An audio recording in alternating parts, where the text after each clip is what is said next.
We weren't on the hard camera yet. So, welcome everyone. Episode 27, Menace and the Man. Episode 27, Menace and the Man. Dennis the Menace Bermudez. That's me. Stan the Man here. Yep, that's you. What do you want to do today, Dennis? What we try to do every day, Stan. Try and take over the world. Try and take over the world. I like that. Did you watch Pinky and the Brain growing up? No, but I know the song. What? I know the song. Pinky I didn't watch and the Brain. Brain. I remember that shit. It is not letting me view what we are doing here. But it is saying that it's recording, so. What do you mean? Go to, because press that little icon up there. Which one? This one. I clicked that. Go to channel. That's you watching, my dude. That's you watching live. Oh, there you go. We're live on Twitch. We were going to open the show with Justin Gaethje, but I don't think Justin Gaethje responds to text messages, so let's just give him a call and see what happens. Yeah, run it. So right now, in the title, well, if we get him on, then we put that in the title. I don't even have anything. Hello? Justin? Yep. Oh, give me 1 second. We're working with some technical difficulties here. Yeah, a bunch of rookies over here. Can you hear me now? Yep. Oh, there we go. Justin Gaethje, welcome to Menace and the Man. What's up, boys? What's up, dude? The most violent lightweight in the game, right? Fuck, I just have so much fun. I had the most fun out of anybody, probably. Have you heard anything? They got anything booked for you now? No, I haven't heard anything. What, are you just waiting for the winner of that Cowboy Iaquinta fight? I hope not. Oh, why, you think you're going above that? Fucking shoot for the star or shoot for the moon or whatever the fuck the saying is. Oh, I like that. So what did we catch you in the middle of? Nothing. Just chilling. Ooh, we like that. So we got you for a little bit. Yeah, we going bro sesh right now, dude. Have you ever met Dennis before? I think in passing. I don't know. I don't think so. No, we've never officially touched hands. No, yeah, maybe we've been in the same area, but I don't think I've ever been introduced to him. Yeah. Oh, so this is the first time you guys are having, or second time you guys are having a conversation. Yeah. First I'm really conversation feeling yesterday. something between him and I. Are you? Yeah. Why? Because you guys are both like go after it fighters. Well, I mean him a little more than me, but. He's got a little more power than you. You're a pretty violent dude. Yeah, he's stronger. Yeah. You were a pretty violent dude. I just like getting punched maybe a little bit more. Yeah. Menace liked getting hit too. No, hang on. No chance do I like getting hit. You didn't like it, but I fucking accept it like a champion, but and I don't shy away from it. It doesn't change the game plan. That's like even your last fight, Menace. Have you ever watched Menace fight before? Oh yeah, absolutely. Your last one, when the guy dropped you, that's when I sat back and was like, oh, he's probably gonna win this, because you have like 6 fights where it was like he got dropped in the first round, and then the guy kind of, if you don't finish Menace, he's going to come back that second and third round and own the dude. Yeah. So, Gaethje, before you got in the UFC, you fought, what's the guy? We had him on the show. I'm drawing a blank right now. The dude with the... Nick Newell. Nick Newell with the one arm. Yeah. What were your thoughts going into that fight? That was a tough one, man. I was pretty emotional, like the whole camp, just because I didn't necessarily want to beat him up, but I knew what I would do once I was in there. Right. So... Because it was hard, but man, once the fight started, fuck, it was game on. That dude's tough. He's 14-1 for a reason. Yeah, because he tried out for the Ultimate Fighter, the 155s, I think season 12, the same season I did, and I remember seeing him around the hotel and stuff like that. I'm like, yo, like word on the street, this dude's badass. But the thing is, if I lose to a guy that only has one arm, then I should retire. But the thing is, it's like. He doesn't put a glove on that arm, right? It's like you're getting hit with a bone. No. It's an elbow. Yeah, it's an elbow. We talked about it when you had him on the show. He hit the guy with the spinning back nub at one point, like caught him clean. Yeah, it's an elbow. But that's a tough one, man. Like, I mean, like, yo, Justin, You're allowed to elbow him. Yeah, my dad is fucking, he gives it to you straight. So if I lost to a guy that had half of an arm, he'd be like, Dennis, are you fucking kidding me? Like, you suck. I'd be like, shit. It's like losing to, like, a girl. Oh, like but if you watch him, though, hey. he's a fucking killer. no, I know that. I know as that. much as it's easy to say that, it's not true. With I him, know. like, Well, the thing is, and probably on the bigger scale, it's probably true. But do you think he's at an advantage or disadvantage? he's still fighting, dude. Oh, definitely. I mean, it's not an advantage. It's a small advantage in certain circumstances, but Right. it's mostly a disadvantage. It's situational. When he locks in the Darce choke, there's no arm. There's no hand to grab, yeah. There's Oh. no hand to fight. And That's also, what one theory so is if maybe he has a you little let more him grab your muscle. neck. Oh, if he had his arm, he'd be a 170 pounder. Yeah. So at Yeah. 155, he's a little bigger. Yeah, that's what I was So saying. he's big, Well, he's got pretty skinny legs. strong. He's strong as shit. He's lanky. He's Yeah. lankier than he Yeah. when you see him, he's like No, hang on. I don't want you guys to get confused. I'm a big Nick Newell fan. I think he's pretty dope. I think he's got a great story. But the thing is, like, I ran it through my head, like earlier in my career, and I was like, man, I would feel like a real. He might be trying to pull you out of retirement here pretty soon. Yeah, that's the route we're going. So he's a fan of the show. We've had him on before. We're gonna have Nick on again. I know he just booked a fight. I think he's fighting CES May 31st. Yeah. Yep. But let's get back to Justin Gaethje. You just that vicious knockout of James Vick, and then you smoked Edson Barboza in that next one.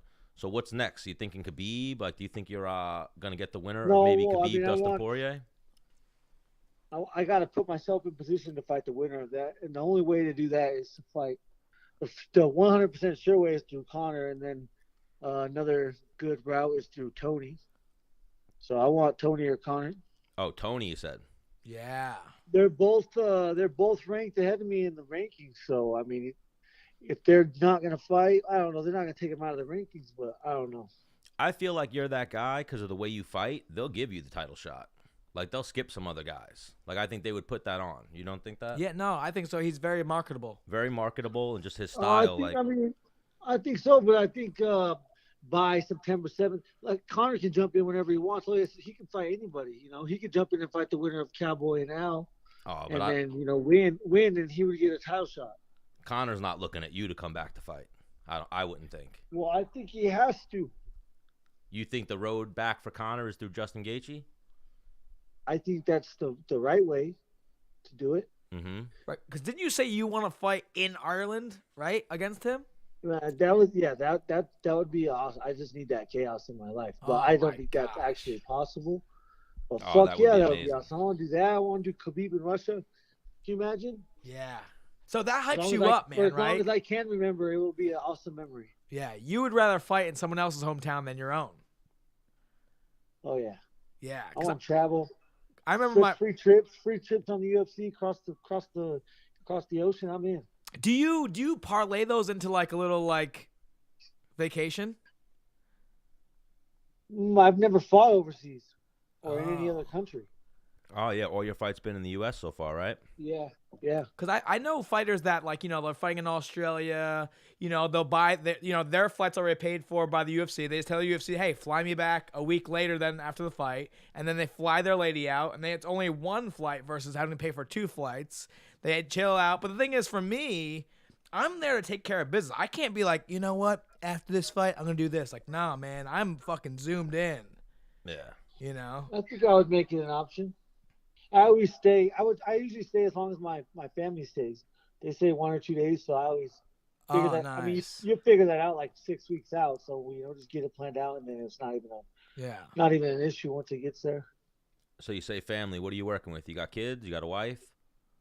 No, I'm talking about my parents, my brothers, my sisters. I don't have a girl. I don't have. No kids. I got a dog. Oh, okay. So you're living that fighter lifestyle. I'm single. chilling. Yeah. I just broke up with my girl not too long ago. Hey, you got no I'm time for chilling women. right now. You got no time for women. Me too, dude. Good time. So what's Justin Gaethje doing in his single life? Is he slaying tail, or is he just being single, staying home playing video games? What are you doing in your spare time? Fuck. How deep's the roster? What's that? How deep's the roster? No. No roster. I got time for that. That shit, I mean, no, it takes too much energy, dude. As much as I would love to go out there and just go out every night. I have a mission right now. Right. Hopefully my next fight's Tony or Conor. Okay. I'm doing a lot of running. Okay. Trying not to get too fat. Playing a lot of golf, snowboarding, and All training. right. Okay. Oh my God! I mean, him versus Conor is amazing, but him versus Tony is like, take my fucking money, right? That's a I think a both of crazy them. fight. I think both of them. That's Oh, of that's course, anyone versus Conor is the money fight, but like him versus Tony is like, that's like the epitome of a fighter right there. Both of those guys. Yeah. Justin, do you follow like a lot of other fighters and you're very attentive of the sport, or are you just like, man, I just do me. I just worry about myself? Yeah, I'm a fan of MMA. I don't follow them like on social media necessarily, Right, like right. their personal life, but I follow definitely the fighting. Right. When headlines pop up, you check it in. You look into it a little bit if it's interesting. No, Got I you. watch all the fights. Yeah. Who's Justin Gaethje's favorite fighter? I gotta go with Max Holloway probably. Ooh, you know who has a win over Max Holloway? Yeah. I know a guy who has a win over Max Holloway. His name's Dennis Bermudez. Nice. Did you know that? No, I didn't. Yeah. Back Crazy fucking sport. Oh, crazy sport. It was one of those back and forth fights. Could have went either way, but then like, if it would have went 5 rounds that day, Max would have been in some serious trouble. Yeah, I fight up. I fight uphill. Yeah. A lot like Justin Fuck, Gaethje, I man, think, that's too. That's the way to do it. Yeah. The third round when the guy's feeling a little sorry for himself, you're like, I don't care. I'll die right now. Now, Yeah, someone's got to go. now, you grew up in Colorado? No, I grew up in Arizona, in a small town. In like southeastern Arizona, So Safford. Colorado's a lot colder than Arizona, right, man? Yeah, I love it. I love the seasons. Oh, right. You didn't get that in Arizona. No, we don't have seasons. Now, are you at altitude in Colorado? Yeah, I mean, I'm in Denver, so we're a mile high, 5280. Now, what's Arizona? Arizona's not. Is that? Oh, where I elevated? live, I mean, northern Arizona's got. I mean, that's where the Rockies run down, with Arizona. But where I live, it's probably 1800. All right, so not much. And then my homie Pat was out there training for a little bit with you, right? Pat Cummings? Yeah, he was here for like a year. Yeah. And then what he went there with that who's that like wrestling coach he kind of Neil Melanson? Neil, right? Yeah. And then Neil rolled Yep. so Catch Pat wrestler. yeah. Why, you work with Neil Melanson as well? Me? Yeah. No, he came out here and he was one of the coaches at one of the gyms I worked out at. You work with Pat was there. You work with Whitman, Yeah, I right? work with Trevor for striking, and then my coach Ben Charrington for wrestling. And I train at the Elevation Fight Team here in Denver. Oh, nice. And now you're getting some work in with Rose Namajunas as well, right? I saw that one video where you were sparring her and like you weren't looking forward to it, or a clip of something. I saw that somewhere. Yeah, that was my first workout since my fight. Now, are you hitting her, or are you just a moving body and kind of a punching bag for her?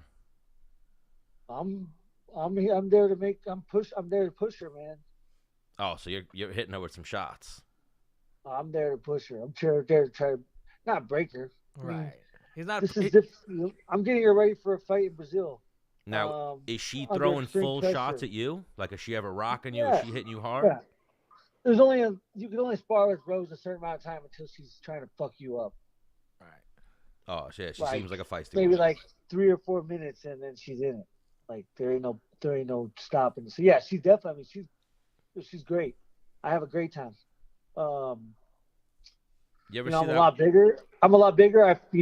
But as like people, athletes at our level, we have such a great ability to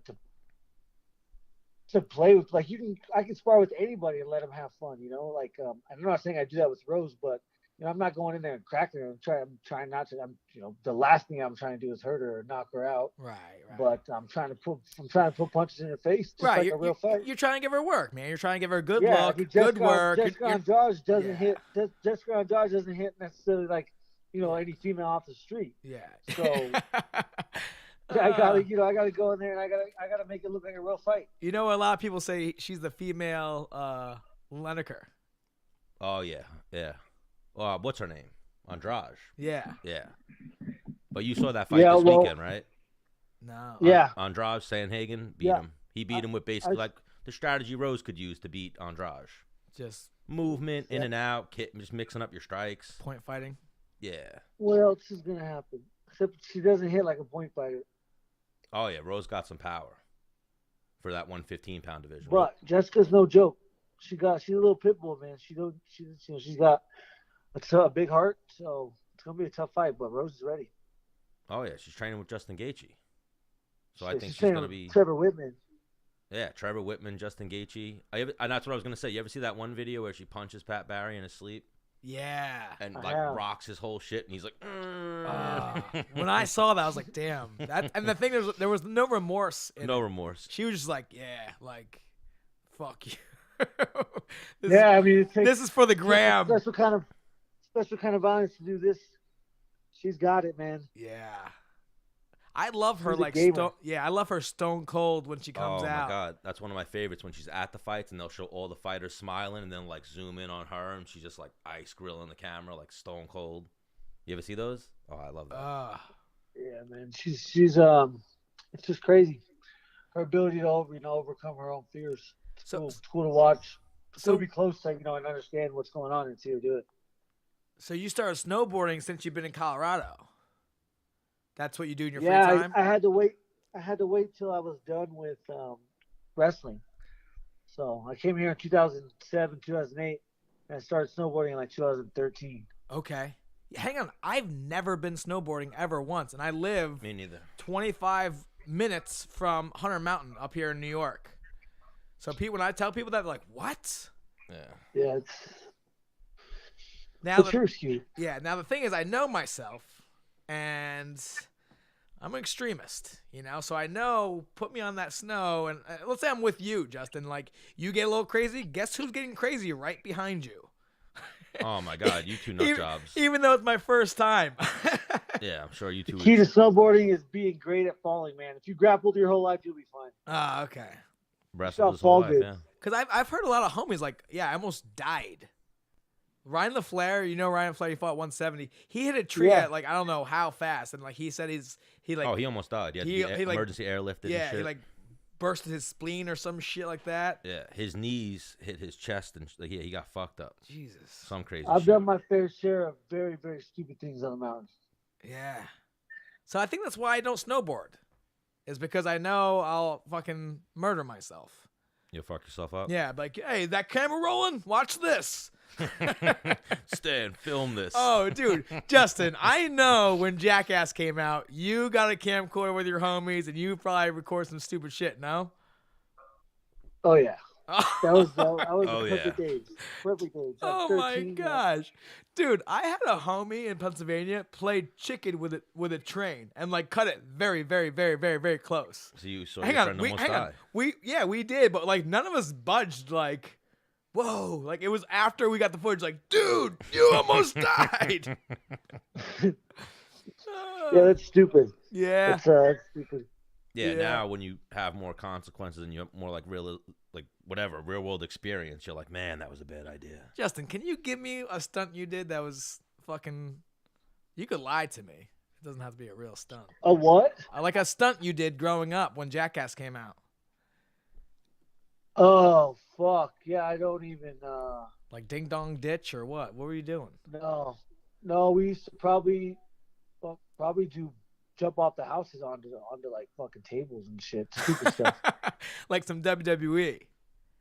Yeah, just stupid shit. Yeah, we would do like gainers off box trucks into snowbanks and shit. Oh my goodness, stupid. Yeah, kids. see, we didn't have no fuck. If we had snow, oh man. Oh, so yeah, you just had desert in Arizona, right? Yeah. Yeah, and then in the summertime, I remember one time we were like, all right, here's what we're going to do. We went up into my one buddy's attic, right? And we were going to shoot cars with a BB gun from the attic, right? And my buddy, so we're like getting everything set up, right? And my one buddy's like, all right, we're done. And we're like, what? What do you mean? He's like, we're done. We're like, what do you mean, dude? He's like, I took a shot and blew out some guy's window. and the guy came up to the house, was like knocking on the door dumb hard. And we're like, we're just hidden in the attic. We were like, I don't know, 12. And the guy came up to the house. Oh, you idiot. I hit the unmute button. We're all good, though. Oh, man. You didn't get caught? Did we get caught? Yeah. Of course not. There we go. Yeah. Yeah, Menace has apparently, hypothetically, committed a lot of crimes that he got away with throughout his life. Yep. What about you, Justin? Most people do, man. It's a numbers game. You ever hypothetically break any laws growing up in Arizona? Fuck, dude, I'm from the country. Oh, so you broke a lot of laws. I mean, not the same kind of laws you guys are breaking in the cities, but Me and Menace aren't breaking laws over here. we had a lot of bonfires. Down out in the desert by the rivers. That was the most, probably the worst. Out there drinking as kids. Now, what happened? Oh, I know exactly what happened. Because I used to do this. Because I'm from upstate New York, like, right? You guys would build a humongous fire, and then, like, you won't jump across it. Right? No, but once the cops show up, that shit's funny to see everybody scram. Oh, yeah. What, everybody just fucking break out real quick? Yeah, you can't. In the city, you don't really do that. The cops come, and they let you slowly just walk out as they talk shit to you. No, not upstate. They like a little chase. They'll arrest one or two people. In the country, right? They like a little chase in the country, right, Justin? Oh, did we lose him? Dude, what are you doing, Stan? No, it's not me. It's the Will. phone. Oh, yep, we got you now. I don't know. Stan's touching things over here. Someone had their finger on the microphone. Yeah. No. Yeah, I did. Stan. I apologize, Justin. You can kick me in the leg next time you see me. Oh, I'd love that. Ooh, now I just thought about that. I just had some flashes in my head. Never mind. Yeah. Justin. You can kick Dennis. Well, no, Justin has one of the best kicks in the weight class. Right up there with Dennis Bermudez. He's got some hard leg kicks. Well, I'm a different way. The whole UFC, my friend. Full UFC, yeah.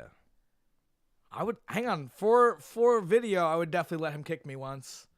I just outkicked Barboza. Who's a better kicker than Barboza? Yeah, he's pretty good. Well, the thing is, he got like. Well, the thing is, those Brazilians, right? They like bring the kick up really high and down, like him and Aldo, like a soccer kick, and it looks very, very big, right? And they stop people with it. But your kick isn't as your kick's way more hidden, and you stop people with that. So in people's heads, that bigger looking kick is the more effective one, which isn't true. Yeah.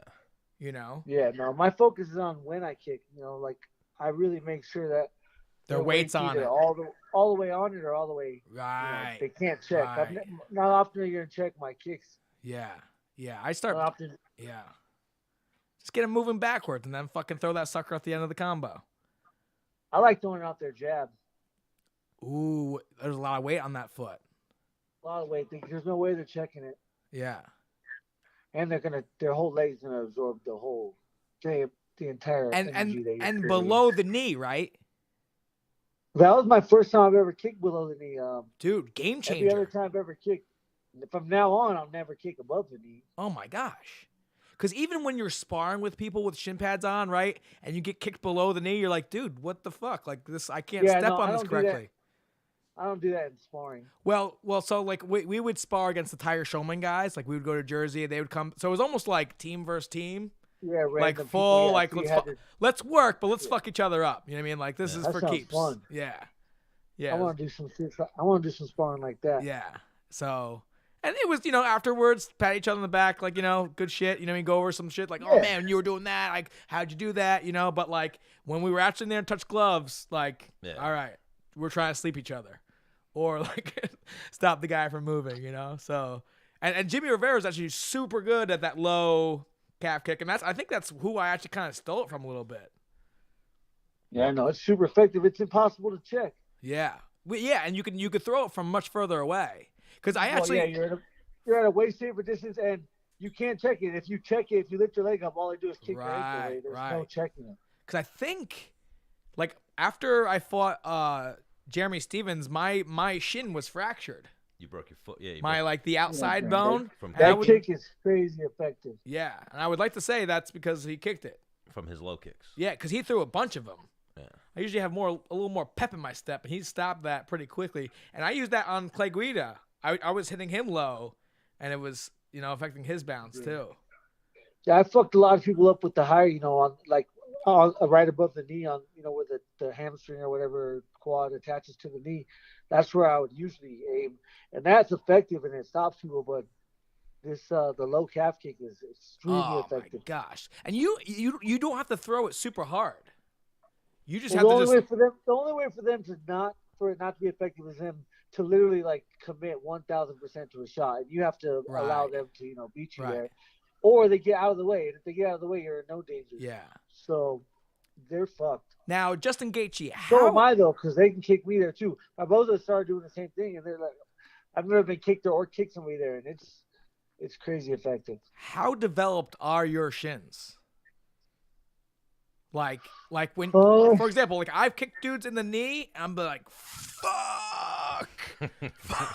Yeah, it really just depends on the setting at all times. Like how much adrenaline's running through your body. Yeah. If adrenaline's running through your body, you ain't gonna feel anything. Right. But if I'm just messing around at home and I try to kick my buddy when he's not looking, and then I accidentally kick his knee, that shit hurts. Oh, dude, that's my favorite thing to do at a bar is just leg kick my buddy that's not looking dumb hard in the thigh. And then they look at you like, dude, what the fuck? But there's nothing they can do about it because what are they going to do? Beat me up? No, we have problems. Ah. Are you that friend in your crowd too, Jason? Justin, that likes to just leg kick his friends and bully his buddies? I like it when they look. I like it when they're looking at me so I can see the fear in their eyes. Oh, Yeah. Well, hang on. You're bigger than I like me. that. I like that. Well, no, Well, hang on. They can move. I just I always let them hit me first. I'll sucker them. I'll pull them in to hit me, and then they're in it. Hang on. I'm talking about at a bar. You just like, hey, dude, go ahead, lay it in there. Good. I just nice and easy. Just how like the shin bone, just like you just tap it right into the nice meat of the thigh, and it hurts them so I've bad. I've certainly done my fair share of that. One of the things that I love about Justin Gaethje is like, you don't know he's a wrestler unless you Google him. Like even if you watch his World Series of Fighting fights, his whole career, I don't think I've ever seen him wrestle. Yeah. He just throws down every fight. I wrestle a lot. Do you in MMA fights? When? Which fights? Every fight in clinch. A type of wrestling, I guess. Yeah, hand fighting. Yeah. I'm just hand fighting and throwing punches at the same time. Shifting my weight, push pull game. The same thing that wrestling is. The base, the foundation of wrestling is push pull. If I push you, you push back. If I pull, you're gonna pull back, and that's the game I play the whole time. For reaction to reaction. That's your game as well, right? I'm pulling on a guy to get them fucking tired and use more energy than I'm using. And I have a better gas tank, so in the third round, I just really. You're not just pulling, you're pushing and pulling. If he's right. throwing, you push, get him on his heels, and then you pull him, you get him on his toes. Yeah. Back and forth. Yeah.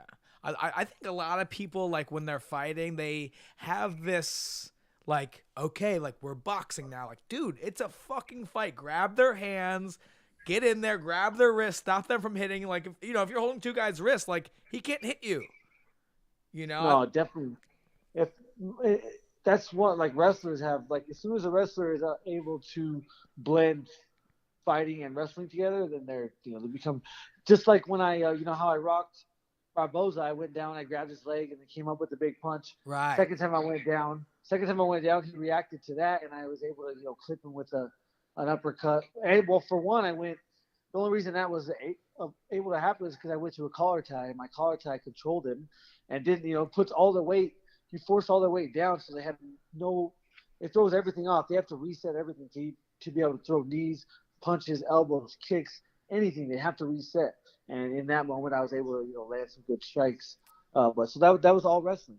Now I'm going back in time. I remember my buddy Gregor Gillespie just started fighting. We came up with the idea, what if you shot a high crotch, right, into a fireman and stood up with the guy and then just started spinning around like a helicopter? Dude, you know how viral that'd be? You become so famous. If you like Big Brother and a guy just start spinning around as fast as you could. Oh my gosh. Yeah. We got to get Nick Piccinini to do that. We ain't fighting no fish anymore. Yeah, I know. I mean, ironically, Robbie Lawler kind of did it to Ben Askren. A little bit. Almost. Hang on. He had the ability, if he wanted to do that. He caught him so off guard. Yeah, he could have helicoptered him real quick and spiked him. Yeah, his decision was much better. Yeah. Ben would have figured it out. Put his head through the fucking mat. Yeah, he would have ended up scrambling out of there. Oh, yeah. Put his head through the fucking mat. All right, so what's the word next for you, Justin? What's the timeline? Do you have a date in mind that you want to get your next fight in? Oh, I'm just hanging out, dude. I mean, I would like to fight in the summer. You think in the summer, like International Fight Week, or after that? Well, probably a little bit after that. So look for that. I need 12 weeks to train for every fight. 10 to 12 weeks, so. All right. Are you going to be watching this Cerrone versus Iaquinta fight this weekend? Yeah, I'm going to watch it. I watch all the fights. Who are you leaning towards in that one? I don't know, man. I don't know. You just like watching them? You don't really like picking? I mean, I think. Let's see. Well, I mean, obviously it depends on how it goes down. If Al can get in there and close the distance, it's gonna be a long night and starts wrestling with Cerrone. It's gonna be a long night for Cerrone. But Cerrone can keep Al away and at bay. You know, he can set some things up. I'm not able to make like a legitimate pick because I don't like Al so much. You don't like Al so much? So, yeah, I don't like that guy. So. Yeah, you guys have had a little bit of back and forth. I've heard. I hope he gets kicked in the face. There's a couple teeth or something. No, I'm gonna have to root for Al on that one, a fellow Long Islander, but I think that fight's gonna be a barn burner. Cerrone definitely could land that check kick that he's hit a few people with. Yeah. But I mean, if you're really his friend, you want him to lose, so he doesn't have to fight me. Oh no! Fuck that dude up, dude. I'm telling you, I'm gonna fucking take it from him. Bro, that would be a barn burner too. You versus all these guys. So pretty much in front of you right now, you got Iaquinta, McGregor, Ferguson, and Poirier. We've all are ridiculous fights. We've seen you in Poirier. That 5 rounds, another rematch of that would be ridiculous. Yeah, one of those. I mean, I guess you have to throw Cerrone in there if he beats Al, but that's not the fight. Like, I mean, unless that gets me a title shot, then yeah, I mean, I'm absolutely in, but that's not the case. So we'll see what happens. So you're thinking one more fight, then title shot. Bang, done. It all depends how you win in this sport. If I get another finish, you're damn in the first round. Yeah, I agree. I agree. Oh yeah, even in the fights that you didn't win, those fights were the fight of the year and like the fucking fight of the year. Oh, they were both fight of the year. Yeah, I was gonna say I was gonna call one of them fight of the year. I was gonna say the other one was like fight of the decade. Yeah, no, you versus Eddie Alvarez were ridiculous. In my first 3 fights, I had 3 out of the top fights. In those 2 years, there was like I think I did like the math. It was like 930 fights, and I had 3 out of the top 5. Yeah, it's dope. Yeah. And now, what do you think? Did you have any octagon jitters at all that you feel like you righted now? Because the last 2 fights, you're just fucking these dudes up. No, I'm good, dude. I didn't have any octagon jitters. I didn't even think about being on 2 fights skid, whatever. I mean, like I said, both of those were fight of the years. If they were going to cut me, I can go get paid more somewhere else, and they're paying me. So I'm not, I mean, whatever. I fight for money. Oh, my God. They'll never cut you now. It would take you 4 or 5 losses in a row, and that's not going to happen, I don't think. But they're never getting rid of you. You're Mr. Action. You're the human highlight reel. Well, every fight you've had, you've gotten a bonus now. Yeah. Hindsight's 20/20. It's easy to say after my last 2 fights, but before those, you never know. How annoying it when you're getting a fight and people are like, "Hey man, go get that bonus." You're like, "Dude, fuck off. I'm just gonna fuck this guy up. I don't give a fuck." No one's ever said that to me. Really? I got 5 bonuses in my career, and I got them like the majority of them like early in my career. So every fight, they're like, you try and get that bonus. Like, no, man, I'm trying to choke this guy unconscious. And if it looks cool and people like it, I'll take the bonus. But like, that's not the goal. Is to go out there and fucking get punched in the face. Yeah. I'm trying to get in and out of there quick. Yeah. You try to beg me to wrestle and not die. All right, well, Justin Gaethje. That's all they're concerned about. Yeah. We want to thank you for joining us here on Menace and the Man. We're both big Yep. fans. And let's get you back on once you book this next fight. Yep. Yeah, let's get it figured out. And next time we get you on, I want to hear about like a street fight you've been in growing up. Dude, I'm telling you, when I got in the octagon, my first fight was in a boxing ring. I had never been punched. I punched like 3 people in like huge brawls. Right. But never a one-on-one street fight. I have a twin brother. We fought plenty, but Yeah, I want those. I want those. I had no idea if I could fight. Yeah, once we get you on, I want that. Next time. All right, boys. All right. You have a good night. All right, you're the man, dude. Later, boys. Thanks. Take it easy. Justin Gaethje, good guy. Oh, he's a fucking beast. He was going a little hard at Iaquinta there, though. He was. But, I mean... That's what we like. That's what he we like. He speaks his mind. Well, that's like what I said. We don't want to be the predicators of beef between people, but if someone wants to come on our show and talk shit about someone, we're all for it. Right. We like that shit. The thing is, hang on, you want to know? I don't know if this makes me a bad friend or not, but like 2 of my best friends are like, yeah, fuck you. I'm like, all right, guys, Settle hang this. on. No. I'm not breaking it up. Like, let them figure it out. I'm not getting in between it like, oh, Like, I love when people try to use me as a middleman, like when they're like verbally fighting. I'm like, dude, Stop being a pussy and fucking say it to their face. Don't get me in the middle of it, you know? Why, have you ever broken up a fight between your friends?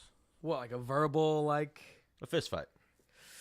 I mean, Verbal fights. I'm like the friend. Yeah, let him fight. You guys should punch him. Settle this. He's a dickhead. Hey, so-and-so said you're a dickhead. Settle this. I've always been that friend. Like, I think you two should definitely fight this out. I didn't have brothers, so you probably had brothers, so you've seen some fights, I'm sure. Hang on. There was no, hey, Jay, Dean said this about you. It was like, what? What'd you say? Like, fucking choke slam. So who dropped you said, you're cool, Menace, but Justin's the GOAT. He is. Yeah, he is pretty badass. But Justin ain't got his own show with the man. Crazy, too, right there. We could have went on Justin's bad side. We could have started beef with him and be like, you know what? You don't talk shit about anyone from New York, Justin Gaethje. Keep your mouth shut when you talk about No, that ain't. Hang on. Justin Gaethje seems like the type who will make it a point. Like, I'm going to find this Stan the Man motherfucker at the next show. Like, Yeah. I'll go to the PFL. I'll find this motherfucker. I saw him post. He's going to be at the PFL. No, we have to be we can't be sided with anybody. No, we got to walk. We got to be neutral. We got to almost play the fence, but keep it real, you know? Yeah. Now, if you talk about my freaking mom. Who, your mom? That's Leonard her Skinner? business. That's her business. She'll handle her. She'll handle that shit herself. Leonard Skinner, man, you don't. All right, well. Freaking... Ben said he had 15 minutes for us, so let's just call him, see what happens. With our luck, he will not answer. Dude, what though? You cannot put that energy out to the universe. And then I'm saying then we'll call up Bo Nickal or someone, and we'll have to be like, yo, we got to go, Ben Askren. And then it'll turn into a whole big thing. Or we do a merge call. Ooh. Well, they had a little beef. Or not beef. It was probably friendly beef, but Bo Nickal, I think Bo Nickal challenged Ben Askren for Beat the Streets or something, or challenged him to a match. And Ben Askren was like, I'll buy you a plane ticket, or you could fly here and we could wrestle in my gym. And then shortly after that, Ben Askren got But hear Jordan me out. Burroughs. That's one of my favorite things to do. Like, I'll be like talking to my younger brother on the phone, and then like my dad will call, and I'll be like, "Hey, Dad, hang on, I got another call come in. Like, give me a second." And I'll get on Jay, and then I'll merge the call, and then they'll start talking to me, and my dad be like, "Jay, what? Jay?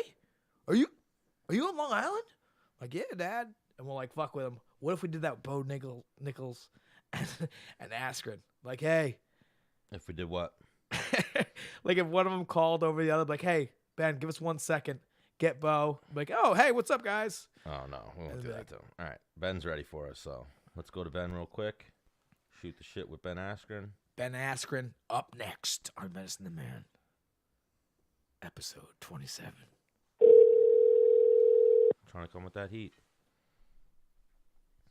Menace Cam. Hey, what's up, guys? What's up, Ben? How you guys doing? Ben Askren, welcome back to Menace and the Man. Absolutely. Thanks for having me. Oh, Dude. Thank you for joining us. We're happy to have you back. Shit's about to get funky here. Stan the Man, Dennis the Menace Bermudez, and now the voice you guys are listening to is Ben Askren. Dude, Stan loves you, dude. Oh, I love Ben Askren. I would grow a curly afro if I could. Yeah. I really would. Because the thing is, like, he tries to get you on every episode. I'm like, dude, the guy's busy. Like, let him fucking... He came on the show like a month ago. Like, give him a fucking second to breathe. Ben, not every episode. Not every well, episode. I came on this show. You guys better at least come see me at Beat the Streets next week. I'm coming, dude. We're coming just for Ben Askren. You're coming, Dennis? Fuck yeah. Jesse Jantzen hit me up. Was like, "Hey, man." I'm like, "I'm in, Jesse." Nice. Awesome. Love me some Jesse Jantzen. And then I was like, Dennis. Are you old enough to remember how good Jesse Jantzen was at wrestling? Yeah, hang on, bro. I was in high school, and I would be, like, looking up his fucking, like, MySpace page, like, looking for updates on shit. Like, social media wasn't the same then. So you used to stalk Jesse Jantzen? Yeah, I did. All right. Yeah, Jesse, I believe, was the first ever New York State 5-time state champion, if I remember correctly. Yeah, I think you're right. Yeah, I Did think he so. invent the crab ride? I don't know that he invented it, but he was, like, He's the like best at it. He's the name behind it. Yeah. Yeah, because I remember because he was like a fucking stud. I used to try and crab ride everybody because I'm like, Jesse does it. And then I tried doing that shit in college. And fucking people just like, what the fuck are you doing with that weak shit? Get out of here with that menace. Yeah. Yeah. But Ben Askren, you're returning to wrestling. When was your last freestyle or whatever international wrestling match? Well, I wrestled a couple times in some pro league. in 12 and 13. But the last time I wrestled a straight up freestyle match was 2010. So it's been a minute. So I mean, this was your idea, right? Like, hey, let's scrap. Bro. No, actually, Jesse texted me because the idea behind this year's Beat the Streets is that it was going to be NCAA champions versus world team members. Okay. And a bunch of them, they couldn't get the matches together for whatever reason. So they reached out and said, "Hey, would you wrestle Jordan?" And I said, "Yeah, of course I would." And then, so we had to finagle the weights a little bit. We made it work. What is the weight class? I got it all the way up to 79 kilograms, which is like 174 and a few tenths pounds. Okay. So that's a little lighter than I would like, but, yeah. He wrestles 74 kilograms, so he's moving up a little bit. Right. Well, I mean, it's a win-win for you all day. This is like, because it's a win-win for you all day, this match. Yeah, I mean, unless I get totally embarrassed, that would be very good. But, I realize that Jordan's the best in the world, and I haven't done this for 9 years. That being said, I've been doing this my whole life. Right. And so I can get in there and scrap, and there's some positions I can get to that I'm really good at, that I could score some points, and so that's what I'm going to try to do. Yeah, because the thing is, like, when I look at the match, he's vanilla, but, like, he's the greatest at it. Where you, like, how do you train for you? And we talked about this last time. And so it's almost it's like a sketchy move on his part to, like, put the Burroughs brand on the line. Because, I mean, you don't give a fuck. And that's also another danger thing, is you don't care. You'll do the craziest shit that he's never seen in his life, and it could go in your favor, and he gets tech fault. Yeah. Oh my God. For sure. So, I mean, it's exciting. It's fun. The other thing that played into it is Beat the Streets is an awesome charity. They've done a whole bunch of great things for New York City and for wrestling. Yep. And I wrestled in the first ever Beat the Streets all the way back in 2010. Yep. That was probably like second or third to last freestyle match I wrestled in my life. Was Bunch on that card?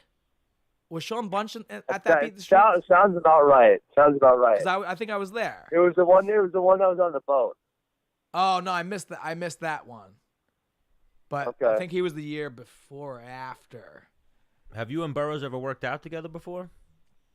Yeah, actually, when I retired, so I retired in November of 2017. I decided I wanted to work out Jordan Burroughs because I never had. And I love wrestling. I want to see what it felt like, and so in January 2018, I flew out there and stayed with him for 3 days and trained for a little bit.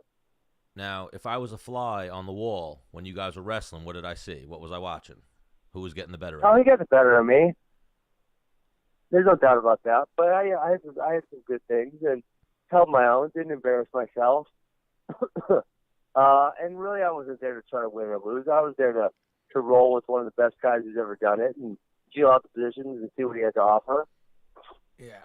Now, I love your theories on things. You're one of those guys that whatever you say just makes total sense to me. Chael is another one of those guys for me that whatever he says makes a ton of sense to me.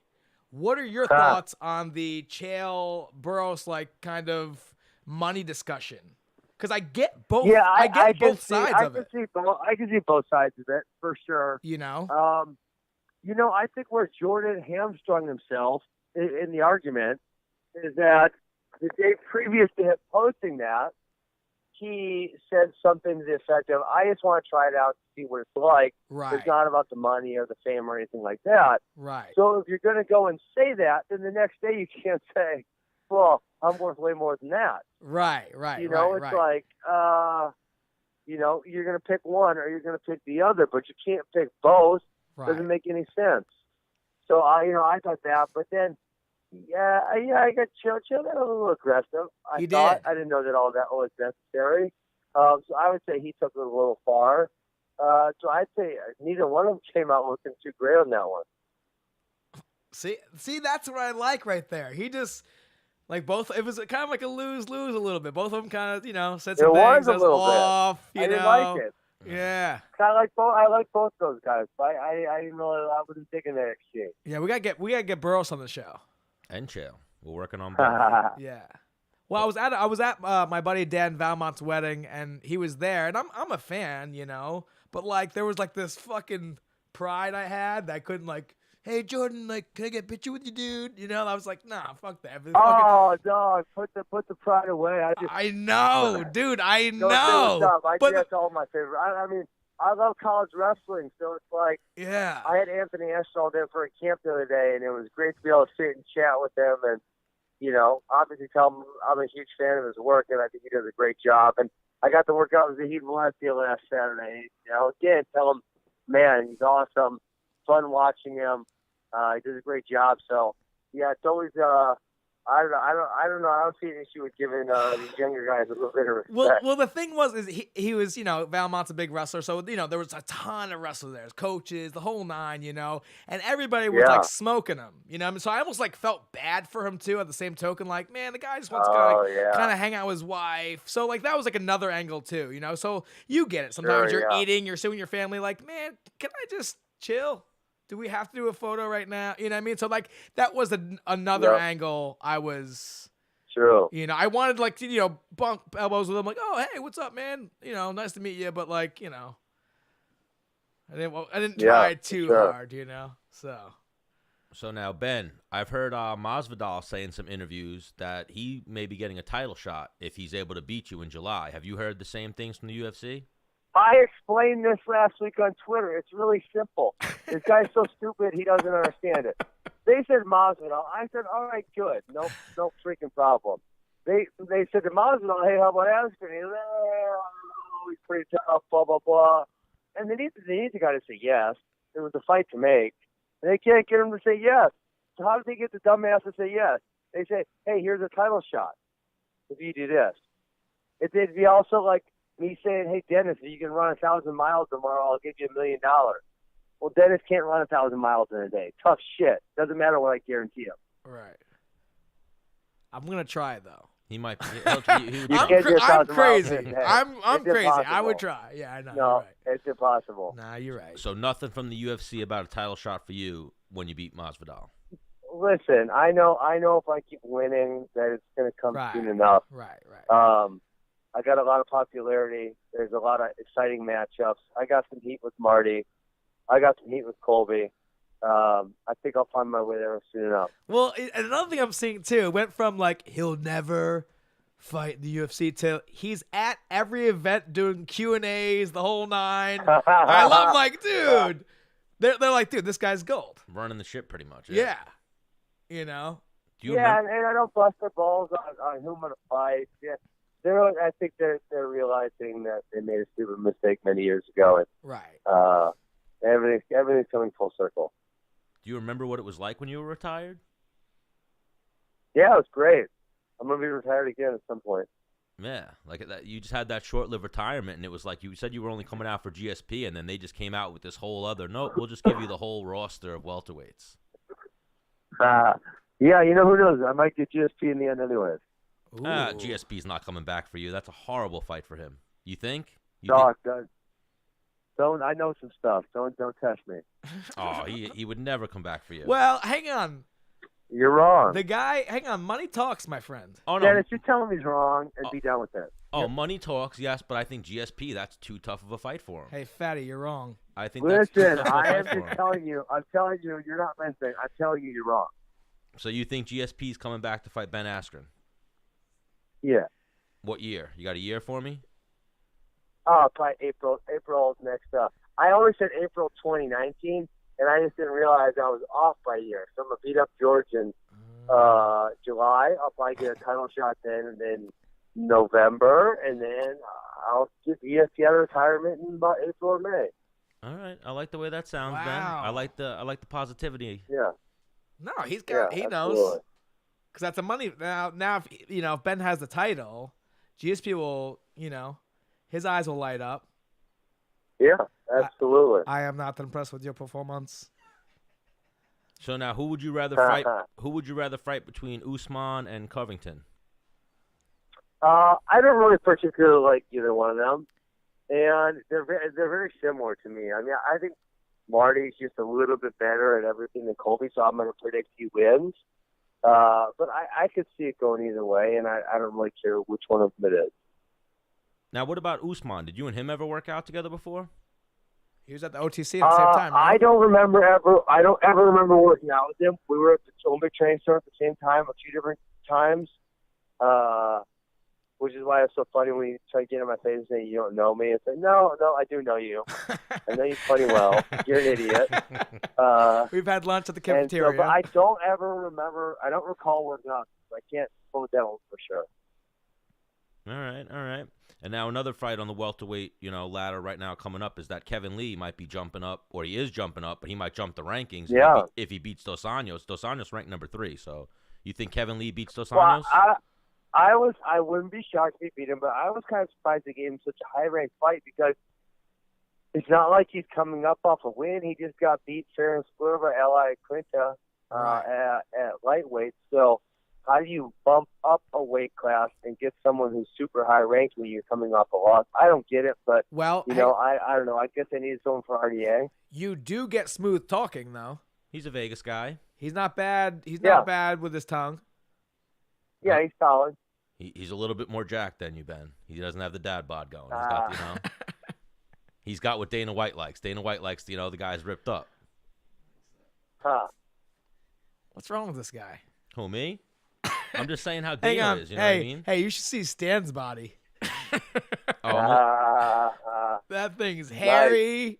Why do you think I love Ben Askren? Because he lets me know that it's possible that I can fuck some people Hang up. on. So tell Ben about our workout yesterday. I got him off the couch, Ben. We went for a one lap around the block. He looked like a fucking 75-year-old grandfather. Well, I actually have a broken leg, and I was told never to run again. Hang on. Ouch. Hang on. Stan, how long ago did you break your leg? 19 months ago. Oh my were you talking about your child? No, 2 years ago. But I was told I'm on my comeback. I was told never to run again. We're gonna get you going, Stan. I don't know if I'm gonna work out with you though. You're kind of a Oh dick. my gosh, you need it. I'll see if Gregor or Ben. Hey, Askren guys, or I someone else gotta wants to work run. I appreciate you guys having me, and I'll see you at Deep Street next week. out. Absolutely, Ben. I'm gonna be there. All right, should I wear a singlet? No, don't embarrass yourself. I probably wouldn't do that if I were you. All right. I thought it'd be fun. See you later. All right, Take peace, it easy, bro. Ben. I don't think he liked that you Oh, he definitely didn't. that you said it's the dad bod. I think that I had to back him up, Stan, by putting you down. You think? Yeah, I know. Oh, why you think I just perturbed Ben Askren? Yeah, I just let him know we're on the same team. Hang on, what if he comes out yoked for this fight, dude? He's gonna be at 174. He can make 165. He'd be yoked and shredded at 165. And why are you making it like I'm Ben? Bro, we started this interview with how big of a fan I am of Ben Askren. You ended it with, hey, Ben, he's kind of giving you shit, right? Like turning me into Ben Askren's enemy. No, you did that to yourself. Did I? Yeah. Why? By saying Dana White? I was just giving the reason why Kevin Lee might be getting such a shot. He's a Vegas guy. He has the look. He's ripped up. Yeah, he could have left it there. Yeah, I guess I should have. Not like you, Ben. Not like you, Ben. Not like you and me, Ben. I said you and me. You can't. You can't put yourself in there. Hey, you're not on the same team. I had a girl pick me up this weekend saying I had a dad bod. So what are you talking about? It happens. Yeah. What do you want to say? What do you want me to say, man? It happens. So, no, you're also a complete stud. I am. But remember what a stud I used to be? I actually didn't hang out with you then. We'd only trained together. That was it. Yeah, but I had abs, or at least I was in better shape. That's why you're so into fat shaming me now, because you're used to me being skinny. I mean, in all reality, it's all I have on you. No, we went over. You don't have your glasses on right now. Where are those things? They're home. You're like, when Steve Urkel becomes that what was his name, like Jaquan or something? Oh, Stefan. That's like you, dude. I'm like Stefan. Well, without your glasses, yeah. Like you had like the swag and everything like that. Did you watch what was it? Family Matters. Family Matters, yeah. Yeah, I did. Steve Urkel. Did I do that? I watched TGI Friday. I did. I tell you what, I would break shit and then did I? And that shit did not fly my dad. Like, yeah, you did. So who should we go first, Ant? Nick, Bo's ready. Bryce is ready. I always hit up Bo, re, mi, fa, sol, la, ti, bo. You tell me when he's I know. good, and I will shoot him. Bo Nickal. We're trying to get Bo Nickal next. He just won the U.S. Open in Las Vegas. I knew we were short for time on Ben. That's why I was just trying to get things in, like bam, bam, bam. Yeah. But I wanted to even go into his shit with Bo Nickal as well. Yeah. What You should just merge the calls, dude. Good to go. Should just merge the calls. All right, let's try Yeah. Bo Nickal. Do wrestlers get Hodge Trophy? Yeah, he's the Bo Nickal is the. I know, but do wrestlers? Never mind. That was dumb. Right. Yeah, that was. I FaceTimed him. Call him. Ah, you stupid idiot, Stan. You're the idiot, Dennis. Oh, am I? Yeah, look at that idiot. Look at that idiot. No, this one. There you go. Is that stupid? I'll tell you what. I worked out twice this week. I'm fucking feeling jacked. Oh yeah. Yeah. Hello. Bo Nickal, Yo, what's going on? how are you? Welcome to Menace and the Man. Hey, good to be here. Thank you. I appreciate it. I'm doing well. Stan the Man, Dennis the Menace Bermudez, and now we're joined by the 2019 Hodge Trophy winner, Bo Nickal. Bo, I up? don't get it. I don't get it. What don't you get? I watch him do things. I'm like, that doesn't make sense. It doesn't. Well, you know Bo Nickal, you're a fan? Yeah. I wrestled, dude. All right. So what are you a fan of? What are you watching him do? That's I so don't know. unbelievable. Winning. Well, no, hang on, dude. I watched you this whole weekend at the U.S. Open, and I'm like, dude, this guy spent minimal time on the mat. Like, I don't. How was the transition for you for collegiate to freestyle?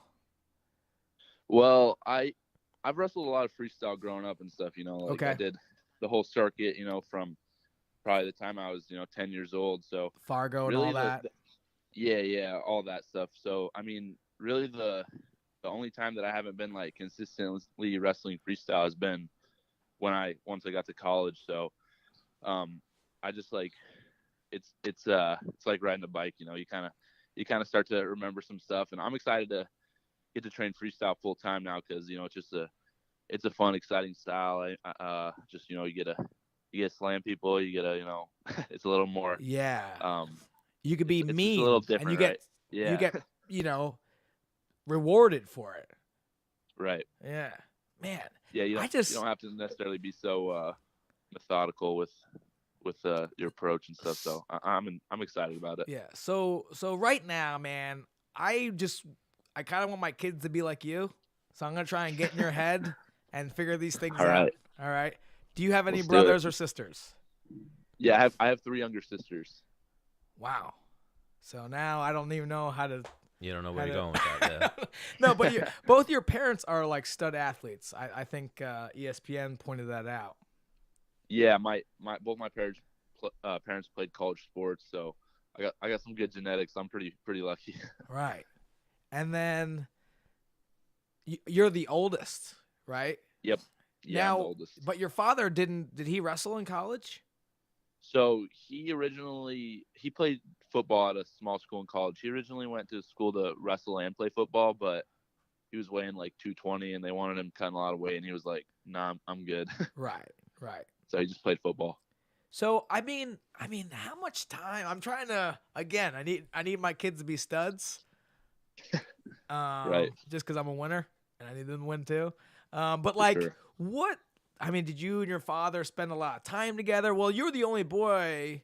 Like, were you a mama's boy, or did you more toward your father? Mm-hmm. Yeah. So my dad's a wrestling coach, so he's been a high school wrestling coach since I was born, and I just would ever since I can remember, I was always with the team at practices, with the team traveling to tournaments, and he's still, even despite he was coaching, he made time to take me to all my tournaments and coach me growing up, and I don't know how he did it, honestly, but yeah, I was with my dad a lot, and just around good wrestling. He's won, I don't even know how many state titles in wrestling, and coached in a lot of individual state champions and, guys that went on to wrestle. Because you're in, from Division Texas, I right? stuff, so. Yeah, so I was in Texas from the 8th grade through my senior year, so that's where I call home. But Okay. my family kind of moved all over. We were all over the place. Now, correct me if I'm wrong. Of all 50 states, Texas isn't known to be like in the top 5 best wrestling state, right? Yeah, no, it's definitely wrestling's growing on Texas. It's only been a state sanctioned sport for like 20 years now, so Okay. it's pretty young, and if you look at Pennsylvania, there's been high school state championships Right. in Pennsylvania for close to like 100 years, so it's a young sport. And you see, this year I think we had me and Jack Mueller, so two Division I finalists. I mean, that's definitely a big improvement from where the state used to be. You see more and more good wrestlers come out of the state, so it's not known for wrestling, but it's definitely growing. When did you start wrestling? So I started when I was 5, so it was just kind of like a family thing. My grandpa actually wrestled in college and coached wrestling as well, so Got you. it was kind of just always like gonna be, I think. So what's your stance on that? Because I see parents get their kids in young, and then by the time they get to college, they're kind of burnt out. Or Right. for example, like I started wrestling when I was in 7th grade, and I feel like I didn't get enough of it. Still. Yeah. Right. What are your thoughts on that? Let's say you have a kid. What do Right. does he start at 4, or you kind of wait till he says, "Hey, Dad, I want to wrestle," or you kind of like, "Hey, like wrestling's over here. If you want to try, just give it a shot. Let me know what you think."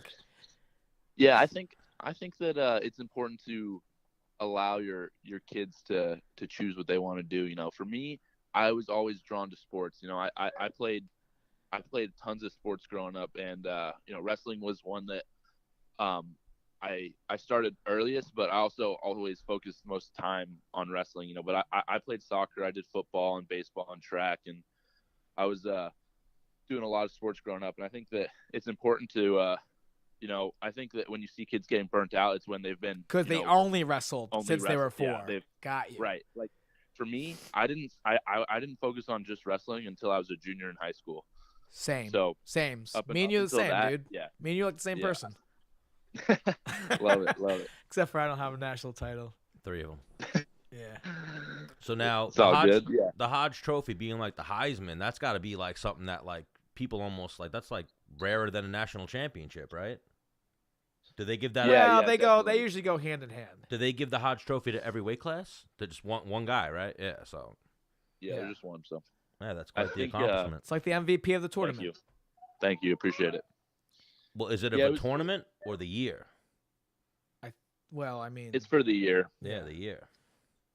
Yeah, so that's a pretty big deal. Yeah, Yeah. it was cool.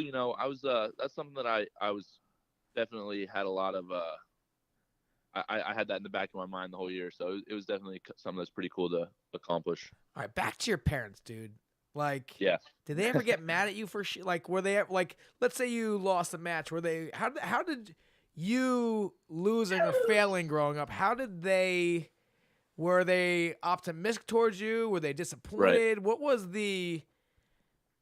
Because I think that's huge. How Yeah. people react. Did they not say anything at all?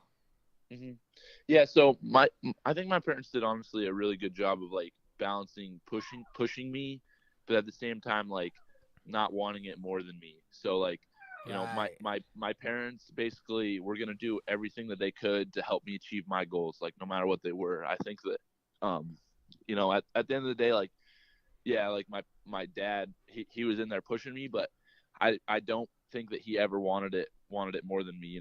He was the type of parent that was like, hey, like he would always ask me like, do you want to wrestle at this tournament? Like, do you want to do this? Is this something that you want? And he was never like, just like, we're doing this. And after losses, he was I think he was hard on me for the right things, things like that I could control, like my attitude and my effort.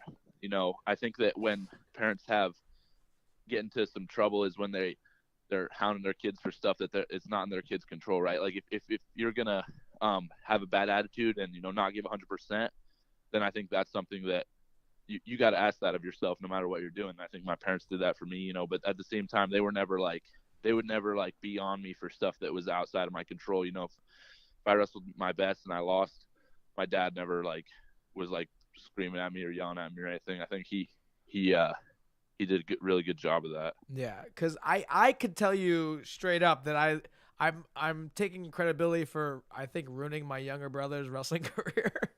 Because so we were on the same team. I was a senior. He was in ninth grade.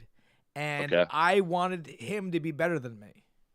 Right. But he wasn't putting the same effort that I was, you know? So, like, you know, he would come off the mat and beat a guy. And I'm like, Jay, you fucking kidding me, dude? Like, you only beat that guy by 8 points? Like, you should have fucking pinned that guy. Are you fucking kidding me? And he'd be like, Right. I'm sorry. You know, and like, I don't, you know, I was just over the top aggressive. And I was too negative. You feel like you were him. too hard on him. Yeah. But I just Some people that's- respond to that coaching. yes. So, And yeah, that's the right thing. like, you weren't doing it to be a dick. You were, like, doing it out of love, right? Yeah, like, you know. you wanted him to be better. Right. You know? Which Yeah. sounds kind of crazy, right? I No. wanted my younger brother to be better than me. No, not at all. Wow. No. At Yeah, it Thanksgiving though, I hold it down. Like, hey Jay, remember when you fucking sucked and I didn't?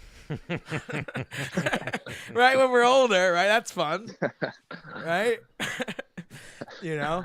But For sure. tell me about Cael Sanderson. Or when did you know, like, at what age were you like, dude, this is what I want to do? You know? Yeah, so I played I took football pretty seriously too. So I played football up until I was a junior, and I think it really wasn't until maybe after my sophomore year that I was like, you know what, like at the end of the day, like I love wrestling, and that's what I want to do. You know, I want to win Olympic gold medal, and I want to win national titles and stuff. And at the point when I was that was when I was like ready to give up with football, that I was like, yeah, you know, I want to just completely focus on this and, you know, spend as much time as I possibly can and get as good as I possibly can. So, I knew like looking at, So in high school, school- you're like, I'm going to be an Olympic champion. I'm going to start putting all my effort and doing everything to make those dreams come true. Yeah, well, it was kind of like something like I always watched a lot of wrestling, and so like I wanted to be Olympic gold medalist. You know, when I was really young, like I could remember watching matches from the Olympics when I was like, you know, 8 years old, and you know, in 2004, you know, watching the Beijing or the what would that have been? It would have been, I think, Athens or something like that. Yeah.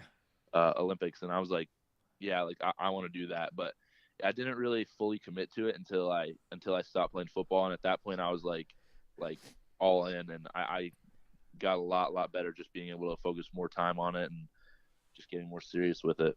Yeah, so for me, I remember going into my senior year and I was like, you know what? Like, I don't think I'm gonna play football because I don't want to potentially get hurt. I'm gonna play soccer, and then the football coach was like, no, you're not. he paid me. He paid me, and I gave him all the soccer gear I bought. He paid me for it, so I'd play football.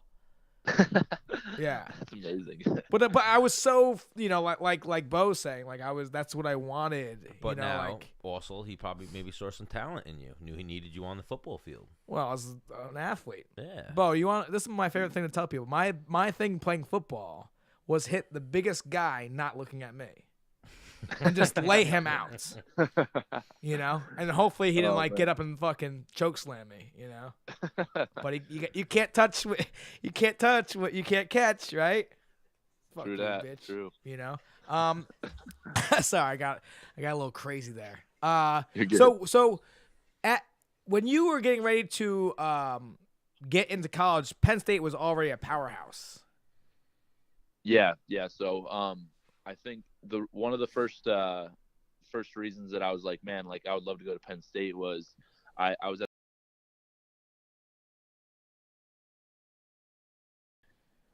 65, 74, 84, 97. All their weights were national finalists. You know, you had David Taylor, Ed Ruth, Matt Brown, Quentin Wright, and just like I was like, man, like that would be an amazing place to train. So that was like one of my first initial thoughts on like what schools I wanted to go to. Just the training environment. Right. And now it was okay, so just your training partners. So you didn't have to really be sold to go to Penn State. I mean, I feel like Who was in the running? How long Yeah, Sanderson been there? A while, right? Yeah. He's been there since 2009, maybe. I would believe. think that's a deal sealer right there, right? Yeah. Yeah, for sure. That was huge. I mean, he was my favorite wrestler to watch growing up and stuff. But yeah, other schools I looked at Ohio State, I looked at Oklahoma State. I liked University of Virginia as well. But I knew like that after I visited Penn State, I was like, this is where I want to be, and it was very, very clear to me that that's where I wanted to be, and I was just sure about that, and just since then, I feel like every year that goes by and every all the different moments that we've had to just like confirm that more and more to me, and I'm just really, really grateful to have gone through that program, and not only just gone through the program, but like have the opportunity to continue and stay and train at the Nickal Wrestling Club. It's an incredible environment. You can count up, I don't even know how many national champions and world medalists, Olympic medalists and gold medalists that we have like in our room, but it's insane. I watch it. I'm like, this isn't fair. Yeah. It's wild. It's not fair. And one thing that I heard that Cael does that I've never heard anybody out of the wrestling room is when you guys are drilling, you guys finish every single shot you take. There's no in easy and like, okay, I'm just warming up. No, every shot they take is to a complete finish. Mm-hmm. Yeah, that was something I learned that like in the first like 10 seconds of my first practice. I was like, I just drilled a shot and I didn't finish to the mat. And the guy I was wrestling with was Matt McCutcheon, and he was like, hey, don't do that. We finish the mat every time. I'm like, all right.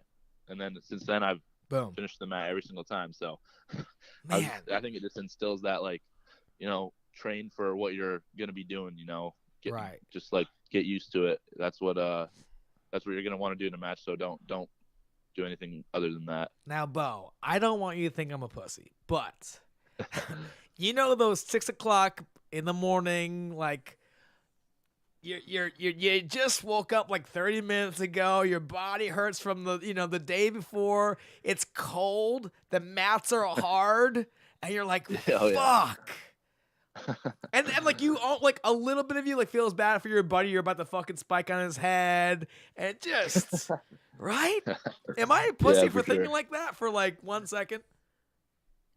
Hang on, Bo. No, not really. Like Bo, you can be honest with me. You can say I'm a pussy. I don't really see it that way. I see it more like, it's not going to be fun, but doing the right thing isn't always going to be fun. So right. It's just like I would rather, even if it doesn't matter at the end, like I would rather just not even have to worry about it and know that I did everything correctly. So what's the next step after you win the U.S. Open? Is that just now you go into training for the Olympics, or are there tournaments leading up to the Olympics? He's got the final. So we have in 3 weeks I'll have the World Team Trials, and then if I win the World Team Trials, I'll wrestle in what's called Final X, and Final X is just like basically like the wrestle last off, two guys. No? Yeah, it's just like a best 2 out of 3 wrestle off for the World Team spot, and then if I get the World Teams, and then after that will be World Championships, and then basically you run it all back and do it all over again for the Olympics. Because the thing is like I was saying before when I first started talking to you, I'm like, when I watch you wrestle, I don't get it. I don't. Like, in my head, you're supposed to be super low. You do, like, hand fakes that get people to fucking react like, like you just take a penetration shot where I'm like, man, I sell my whole body. I don't get that shit. What? I just, and you do resemble Cael out of everybody that's come out of there the most, where you just make it look like you're not trying. Sometimes it looks like that, but I think like just a lot of practice, a lot of like the amount of time that I've put in practice room, the number of situations that I've been in is like way more than I'll ever be in a match. So it's like it's kind of like if I'm ever there in a match, it's like I've already been there like 100 times wrestling different guys that now we have, so I just feel comfortable. Right, for this one, we just had Ben Askren on before you, right? Okay. He's a funky dude. Do you beat him? Yeah. That's a guy that's tough to right? That's a tough guy to prepare for. So yeah, I mean he's a good wrestler, no doubt. Like you couldn't take anything away from him wrestling wise. I mean, he's Hodge Trophy winner, 2-time Hodge Trophy winner, Olympian, multiple time national champion. And so like, he's a monster. He changed the game really, with his scrambling and the different things that he could do. Yeah. He definitely, college wrestling was different after him coming through. But I mean, I also got some size on him, so I'm probably like 20 pounds heavier than him. But yeah, it would be fun. I'd love to wrestle him at some point. That would I haven't ever had the opportunity, but hopefully at some point we can wrestle, even if it's just practice or something like that. So yeah, I saw you guys having the little back and forth on Twitter, and he invited you to Wisconsin, right?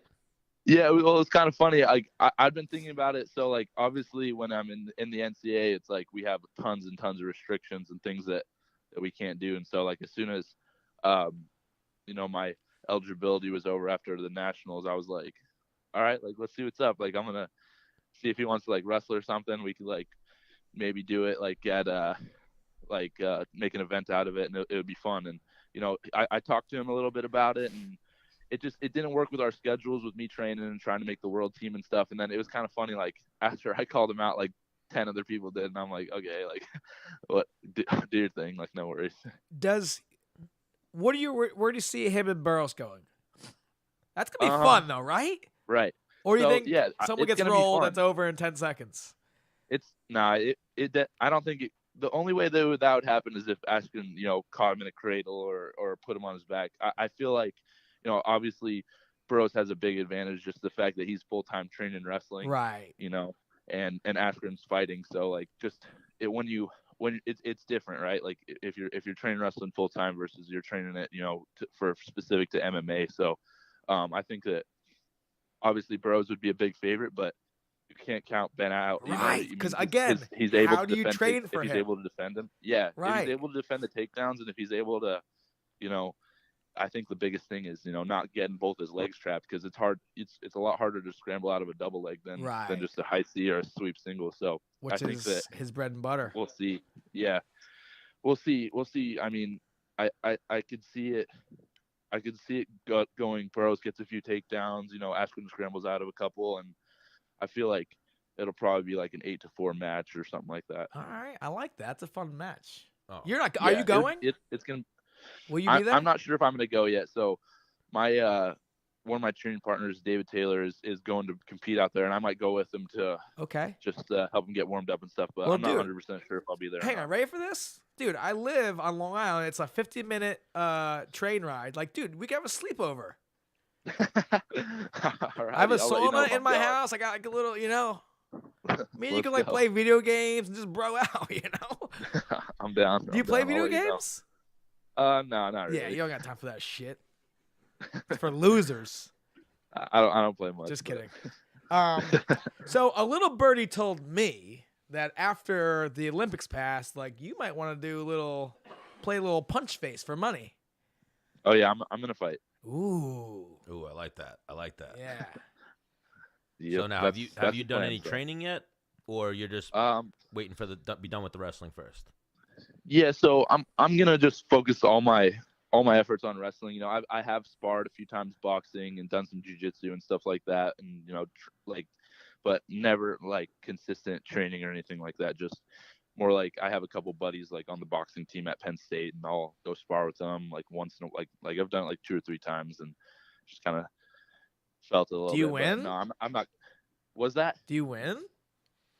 we're just sparring rounds like 3-minute goes. So no, I understand that, but the thing is, like, winner, but I was already pro in MMA, and I was going back to Bloomsburg, and like I would grab a couple of my buddies, like, hey man, you want to like move around? They're like, all right, and they didn't know how to throw a punch, and like some of them would give me good goes. They didn't know shit. They just fucking threw hard and straight.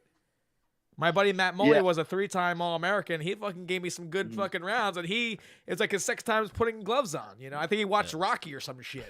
Like that's how he knew how to box.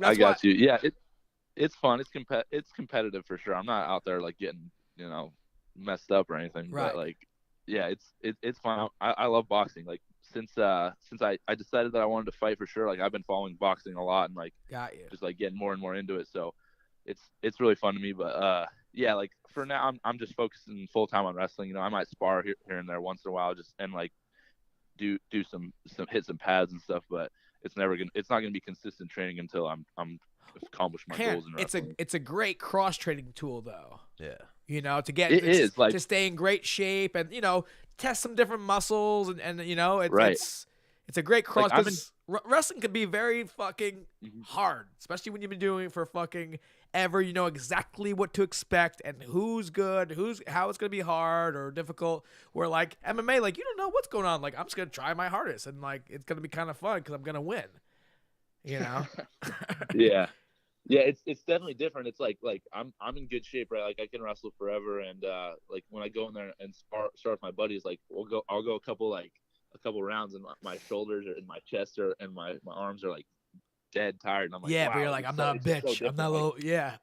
I know. I'm like, we're not bent over in a stance like with the pressure on our lower back and our hamstrings. It's more like just like your upper body. You know, you gotta get used to it. But I think it is good. Like, and it'll definitely, I think, even like help with wrestling, just having that upper body strength, being able to like hand fight and snap and stuff. Well, I mean, look at all the champions in the UFC. They all have great, you know, wrestling credentials. Majority have a solid wrestling background. Yeah, absolutely. Yeah, no doubt. No, so two more things I have for you. Like, so one, I know you're going to be good at MMA because I watched you wrestling this weekend. And like I said, you know, you made everything look so easy. But I remember there's something like a guy like wouldn't go like you wanted him to. And I remember I think you ended up like fucking gritting down and rolling him out of bounds, gutting him, you know. But like you came back to the center and you had this like pissed off face. And I was like, oh, okay. This guy's fucked. You know, because I mean, you look, you know, like a happy, like go lucky guy, but like when you get pissed off, like there's no ands for like this guy's. You'll do whatever it takes, you know, and that's why you're a fucking multiple-time national champion. You know, when shit gets a little challenging, you go, what? Like, no, now I'm fucking pissed. Yeah, I'm definitely super competitive. Like I've always been that way since I was young, you know, no matter what I was doing, I was always wanting to win and super competitive. I think like at the end of the day, like I want to win, and I'm gonna do whatever I have to do to make that happen. But going back in time, like, were you competing against your sisters at a young age? Like no, like I said, I've always done sports and always just like been, you know, go to the park and play Foursquare or, you know, pick up football games, you know, since I can remember. So that's just something, and I've always been really competitive. And, you know, my family, we, like I said, my parents both played college sports, and so we compete with each other, you know, play pickup basketball games and stuff like that. And it's just always kind of been that way, but I love it. You know, competition's something to me that like I hopefully can always be able to like compete in something and like be physically active, you know, even when I'm not like training and trying to be like professional. You know, I hope that like when I'm older, I can coach and still be, you know, active and competing and stuff like that. I hear you there. So what we're going to do here, Bo, is we're going to make you a regular on Menace and the Man. If you're going to get into the MMA game, well, let's get you out. I'm sure you're going to get pulled in all different directions, but let's link you up with Dennis the Menace Bermudez. Yeah, I'll try the shit out of you, dude. Let's do it. A guy who's been there. I got the most takedowns in the featherweight division. Let's right? do it. I'm down. Let's I'm ready go. to learn. So as soon as I'm done training wrestling, you know, I'm ready to dive into it full time. And if you want me to corner you, in your wrestling matches too, like I'll go wherever you want me to go. All right. I'll fucking whip that fucking towel into your fucking face and fucking wipe you down, dude. Yeah, I got you. I appreciate that. Menace got some real field experience that he could pass on to this younger generation of wrestlers, and you two seem like you guys clicked during this interview. Yeah, we're best friends now. Yeah, best friends. Yeah. Now sure, you guys are having a sleepover next week for Beat the Street. Yeah, dude. Yeah. I'll for sure hit you up if I'm coming. What kind of snacks you like, dude? Almonds? Raw almonds? You do. I like cashews. That's my go-to. Oh, that's my go-to nut. Okay. I'll do boxes and boxes of cashews. Maybe we'll watch a scary movie and make a fort. Heck yeah, I love that. Let's go. All right, so Bo Nickal, thank you again for joining Menace and the Man. Don't be a stranger here. We're gonna get you on again. Maybe when you book your next whatever your next wrestling tournament is, when you're training for that, call us up. We'll have Ant hit you up. We'll get you back on. We'll talk some MMA. We want to know who your favorite fighters are, some street fights, what you're doing in your relationship. We'll get into all that next time you come on. Yeah, we're gonna talk about Great. Frank Popolizio too. That's my dude. Yeah. Who are we talking about? Thank you Frank guys. Popolizio is my high school club coach. Okay. Yeah, but we'll get there later next time. Great. Sounds good. Thank y'all for having me. I appreciate it. All right, Thank you man. for joining us. Thank you for joining us, Bo. God bless. Okay. Peace. All right. Thanks. Bye-bye.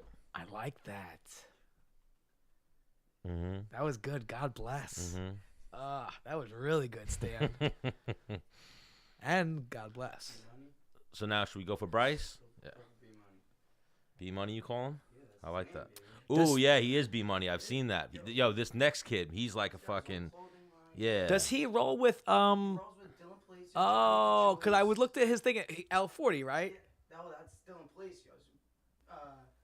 Then Bryce is his B Money. We'll go for a little bit with Bryce Meredith, and then we're gonna try to jump into Dan Ige or Ige. How do you pronounce that? Yep. All right. 3-time All-American. And then we'll figure it out from there. How many times? 3 times. 3 times. 2-time finals. What is up? Bryce Meredith, welcome to Menace and the Man. Hey, thanks, guys. Thanks for having me. What's up, dude? The Menace here, dude. Loving it. Stan the Man. I actually, Dennis the Man I from actually got to Bermudas. keep a little bit of the last little bit of Bo, so I was watching that for you. Oh, that's what's up. Oh, beautiful. No. What do This- you think about Bo? I feel like you two are probably the opposite. All right, so funny story. Bo and I are actually best friends, man. But you We can still be are opposite. Yeah. We are very much opposite, though. That's what I tell a lot of people is like we're very different in a lot of aspects of life, but then like he's also like my brother because he's from Wyoming originally, and we grew up training together actually when we were younger, and then just like good family friends and stuff. Like, I mean, him and I kicked it all Saturday night after the Open. So, I mean, that's my boy. But, yeah, we're different for sure. We have a lot of different Like he's like pretty religious, and like you like to. I would imagine you probably like to party a little bit, get pick up senoritas, you know. And yeah, I have a good time, you know. I see it, I dude. do a pretty good job of shutting it off during season, but in the off season, you know, I go and indulge and You gotta do what I gotta do. You know, I enjoy that. So. So the leg sleeve you wear when you were in college, what does that actually help with anything? What's that? Because I know what. Nah, man. So what- that it was just all, looks. It was all looks. And Look good, actually- feel good, compete well. That's my Exactly. shit, bro. Yeah, when I played football, I'd have sweatbands on like my calves, my wrist, the whole nine. It didn't even make sense, but I looked dope as fuck. Hell yes, that's what I always say, man. Especially so, like in wrestling, I think we just lack personality in general. Right, right. It gets so much of like the I'm just gonna be the best wrestler. I just want to win. Right. Yeah, all I care about is winning. And it just like got really like kind of corny to me, and I just was like everybody's just too serious all the time. Yeah. And like so for me, I always kind of was like, I need to step out. I need to like do things differently. So I like would do the leg sleeves or the custom shoes, even like the blonde hair, you know, like shit like that. And it was hey, it made sense to me. Also, it just makes me more excited to go compete. Right. You know, I think when I'm just not doing anything and I just wear the same shoes and put the same singlet on, like I don't have like anything to think about like the days before going into it other than wrestling. But like I want to think about the other aspects of it. Like, man, I'm gonna be looking good out there. Yeah. Yo, I'm gonna smack the shit out of this dude and steal his girl or whatever the hell you want to say. Like, it's not real, but it's the mindset. Right. It's just like I gotta turn my swag around. Right, you know? right. I used to love when I would do like clinics and stuff like that, like teach a pin move, like look at the guy's girlfriend, wink at her, and like pick her up later. The kids, Exactly. kids get a kick out You of always got to get the kids like excited with that stuff. Well, or like, like, you know, you want your hips out, like you don't want your butt in jail. You want to add, you know, it's just that's like little. Nowadays, that's not PC. I know. Yeah, the whole You gotta watch it. Fighting. Once you're into fighting, you can just kind of just do whatever the hell you want and say whatever you want. Right. But like when you're still attached to wrestling, and that's like maybe another reason why it's lacks personality is one of the main avenues that we go into is coaching. So right. we have to be very careful with not being too out there, you know. And I think that's that's like another thing that I pride myself on is I'm kind of out there. I'm kind of like this outsider, and I try to like, operate on the fringe of it all, but I'm still like respectful. I'm not just like out posting pictures of me at the club with bottles all the time and all that stuff. Yeah, because I'm not sure where my life's going to go and who it's going to benefit. And right. A lot of our money is doing clinics. So Right. that's something that I don't want to just like have people not want to bring me out because they think I'm just like just a really right. Is he on horrible drugs? guy. A party boy. Yeah. Well, no, because Is he smoking? What's going on here? Yeah, cause when I wrestled, like, cause I would wear like, I think every once I'd switch it up. I'd wear like the volleyball knee pad, not because like I needed the padding. I thought it looked cool because I saw like other good wrestlers wear it, and like match Exactly. my socks, and like my headgear had like one different color than the other side. Yep. Oh, Yeah, they had the old headgear days doing all the crazy stuff with that. I remember when I was like a kid, I would put like stickers on it, or I'd even like paint on my headgear. Wow. And really just kind of just try to make myself stand out a little bit. You were that guy that was at Fargo that had like every state singlet on your bag. No, and you're trading. no, so that wasn't you. No. So it's like that's like one thing that I was never that guy. I was never like the sneakerhead that had like 200 pairs of shoes or like 200 pairs of singlets. Okay. I would just get like a couple different things and then just rock out. Yeah, I didn't have enough money for that, so yeah, I had like I don't a have purple money for it. one. And also, it's like those are like the kids that suck. I feel like. Agreed. Like those are the ones that they're out at Fargo because they're beaten out of the tournament. Now I did see a few like I saw like a Gucci singlet. I was like, oh, that looks pretty cool. Like I see some cool ones every once in a while. Did that kid win? Yeah, though? they're doing some I don't crazy know. stuff. They're trying to push it, and I think like fighting's helped that aspect in wrestling too. It's like you can kind of see what actually sells a little bit more, and then people kind of like take pieces from it and try to make it their own in their own sport. Or people like OBJ, right? Like OBJ is like a perfect example of he's taken the whole like football by storm, obviously because he's good, but a lot of it is because of his style and his swagger. And I mean, of course, I think last year he went down a little bit just because he's had a rough year and he was kind of like crybaby-ish. But other than that, like he's still the man. Now, for the people watching, who's OBJ? Yeah, I have no fucking idea. Oh, Odell Beckham Jr. Oh, got you. I didn't realize the My junior. bad. I was like, Odell Beckham? Where's the J? Well, no, okay. 'cause Not him then. Our Not him then. sound tech was like, "Yep," and I'm like, "Let me just spell this out for everybody," Oh, my bad. So Bryce, I mean, I'm gonna take, some shit, throw it at the wall, see if it sticks. Are you gonna get into fighting? Yes, after 2020, I'm fighting for sure. Ooh, I love this. I love this. Piccinini did Yeah. good tonight. He got us all these guys that want to fight. We Well, like this. he kept talking about fighting, so I'm like, dude, this guy definitely wants to scrap. He's talking about fucking. Yeah, 100%, man. I mean, well, so this is the thing. Like, wrestling's really dope and it's cool, but this weekend was like almost one of the pinnacles of wrestling, and it was in an arena of 2,000 people. Yeah, and you guys all made shit. I mean, I did bad and stuff, so like I don't have the grounds to speak on a lot about the U.S. Open, but overall, like that's the pinnacle, man. When the pinnacle could be selling out MSG and knocking some dude's head off for a couple minutes, right. Or even, and it's not even like that. You know what I mean? I just think the lifestyle that fighting can bring is cooler than what wrestling is.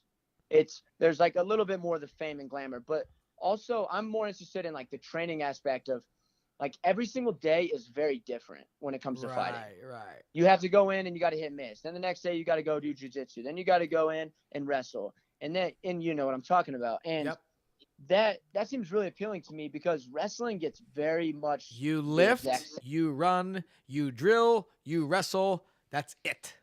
That's it. And it's like, for me, it's like I'm not done and I want to continue to do this. And I still have a lot to learn in the freestyle aspect of wrestling. But, I think after 2 years, I'm ready to go. I'm ready to. Yeah. I'm ready to Because you would go have, into something else. Yeah, you would have already wrestled for how many years then? I mean, since like I was 5, you know what I mean? I just turned 24 yesterday or whatever it was. So 19 years, 18 years, like it's crazy. Yeah. And then also like challenge yourself to do something new. Exactly. And it lasts longer too. That's one thing that I really like about the fighting idea is because in my head, I want to compete as long as I possibly can, as long as my body heals up. Right. And wrestling, it's kind of like 28 to 30 years old, you're kind of done. Like, it's out. In Right. fighting, you can easily tap into your 35, and even later that you're seeing some guys tap into it. And, Yeah. you know, I think because, I mean, this is the type of lifestyle I want to live. I want to be a combat sport athlete. Right. You know, that's what I love doing. I love smacking people in the head wrestling wise, and I'm going to love smacking them in the face, you know, punching wise. Like, and if I can do that for a long time, that's ideal. Yeah. And another thing too that I know you'll like this aspect of MMA is like with wrestling, like you're like, man, this guy fucking, I just can't take him down or whatever. And like, that's it. That's how it's going to go. Like you just can't take that guy. You know, I mean, you could get crazy and try, but like we wrestle long enough to be like, yeah, I'm not this fucking guy. Or like I can't hold him down or whatever, you know. But with MMA, like, man, this guy's beating me up on the feet. Okay, let's take him down and try it there. Or like, fuck, maybe he rocks me and then he gets on top of me. And now maybe I could try and submit him. There's so many different ways to win. And if you're a fucking winner, you fucking figure it out. You know, whether it's get this guy tired and it's much longer fight than a wrestling match. Now it's weird though. You know, so like, which I think I enjoy the idea of like being able to just take people to really deep waters because in folk style wrestling, like that's what I prided myself on. That like you don't want to wrestle me for a full 7 minutes, right? Because I'm gonna keep coming. We're gonna get in positions that you don't want to be in. When I get on top of you, I'm literally ripping your left arm off, whatever you want to say. Love it. And in freestyle, that's where my biggest struggle's been. I have to chill out. I'm over wrestling because you know how it is. Once I start shooting in a lot, and then I end up giving up a roll or a chest wrap or, you know, front headlock position where it's like I leave the match that I just lost and I'm like, that guy didn't even wrestle me. He just right.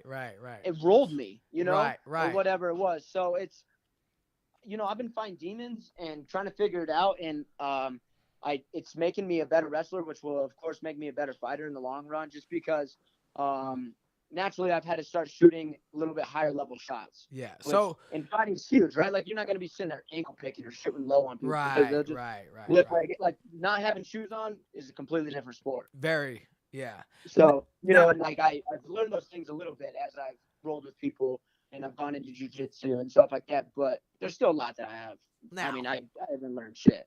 I'm going to throw out a little bit of wrestling advice. I'm not nearly the caliber of you or Bo, but what I've been watching in general with this like younger generation now, I'm not a cheater. I'm a winner. I'm going to figure it the fuck out. I pushed out a lot of fucking guys. I didn't see a ton of that this year. You used to push people out of bounds? Well, I would get in their face, hand fight like a motherfucker, and then shoot them out.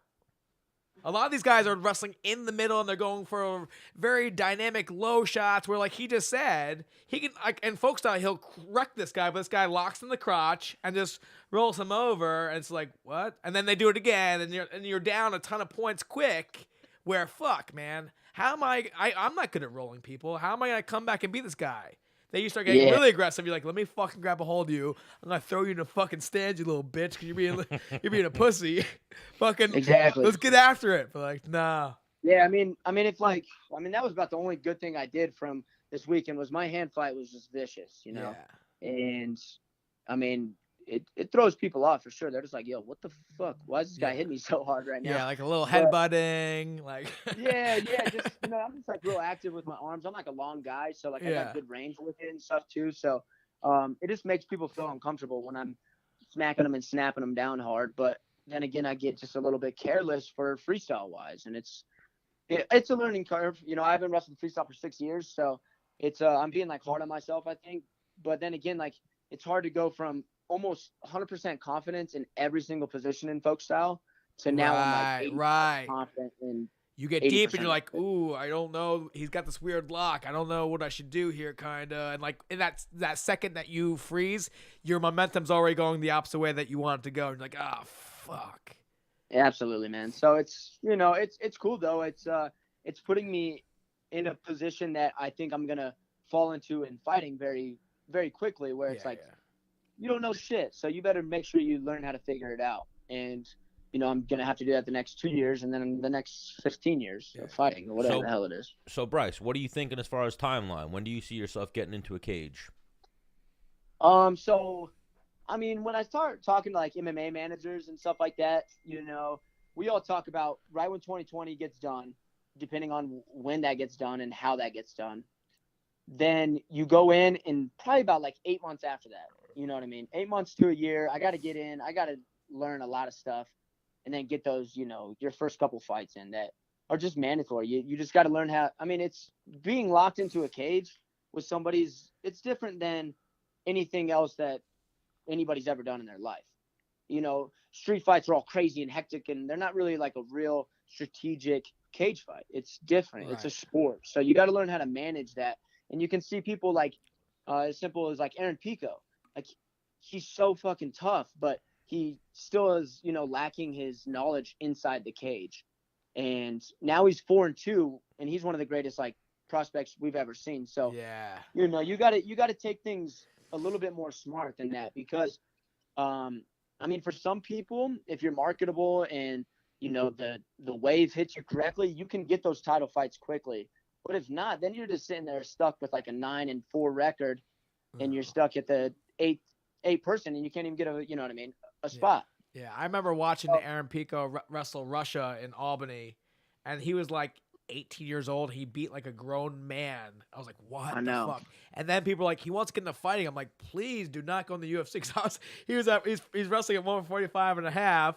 I was fighting at 145. I'm like, man, this guy goes to the UFC. Like, he could be a problem. And then he went Bellator. I was like, nice. Yeah, Idiot. absolutely. Yeah, and I mean, people say like wrestling wise, they like his hands are the heaviest hands they've ever felt from anybody. He also, I heard he was a Golden Gloves boxing champion. Oh, Pico used to spar. He was a sparring partner for Miguel Cotto in Miguel Cotto's prime. Yeah, he was a fucking beast. Jesus. And like, Yeah, he was doing this shit at like 17. Yeah, like 16 years old. And the stories used Can't to even be drive. the stories used to be that he used to steal rounds from Cotto, to the point where Freddie Roach was like, "Okay, I train you now." That's why when he fights, he's one of the him and GSP are the few fighters where Freddie Roach is like cornered him, or like even works with him. You know what I mean? Wow. Yeah. Yeah, I mean, I've heard some crazy stuff like that where, like, I don't know, a handful of years ago, he was sparring with somebody that had a title fight, and like 3 weeks out, he just knocked him out. You know, full headgear and everything, and they're just like, holy shit, dude, like that wasn't planned, and the guy had to like reschedule his fight or whatever because he just got slept like 2 weeks before. Yeah, you've That's seen all, it. That's all stories. I have no idea. If you're a fight fan, Bryce, you've seen it. It's a tough sport to get into. So, but coming from a wrestling background, the wrestlers are usually the guys who cream of the crop. They rise to it. You know, you guys have that. Yeah, man. That warrior. I mean, like in we you. said, like the mentality that wrestling's taught us for 15 years of doing it year round is, you know, it puts us at a different level than most people. That's one thing. And then the next thing is we've had to compete at the highest level in front of big fans, in front of sold out Madison Square Gardens and stuff like that. Like, we've done that almost our whole lives. Perfect And example, I think- Gregor Gillespie. That's what I always say Yeah. about Gregor. Gregor is the ultimate competitor. He knows how to compete. Exactly. And he just knows how to win, and he just gets it fucking done, dude. Yeah. Now, you like ice cream, dude?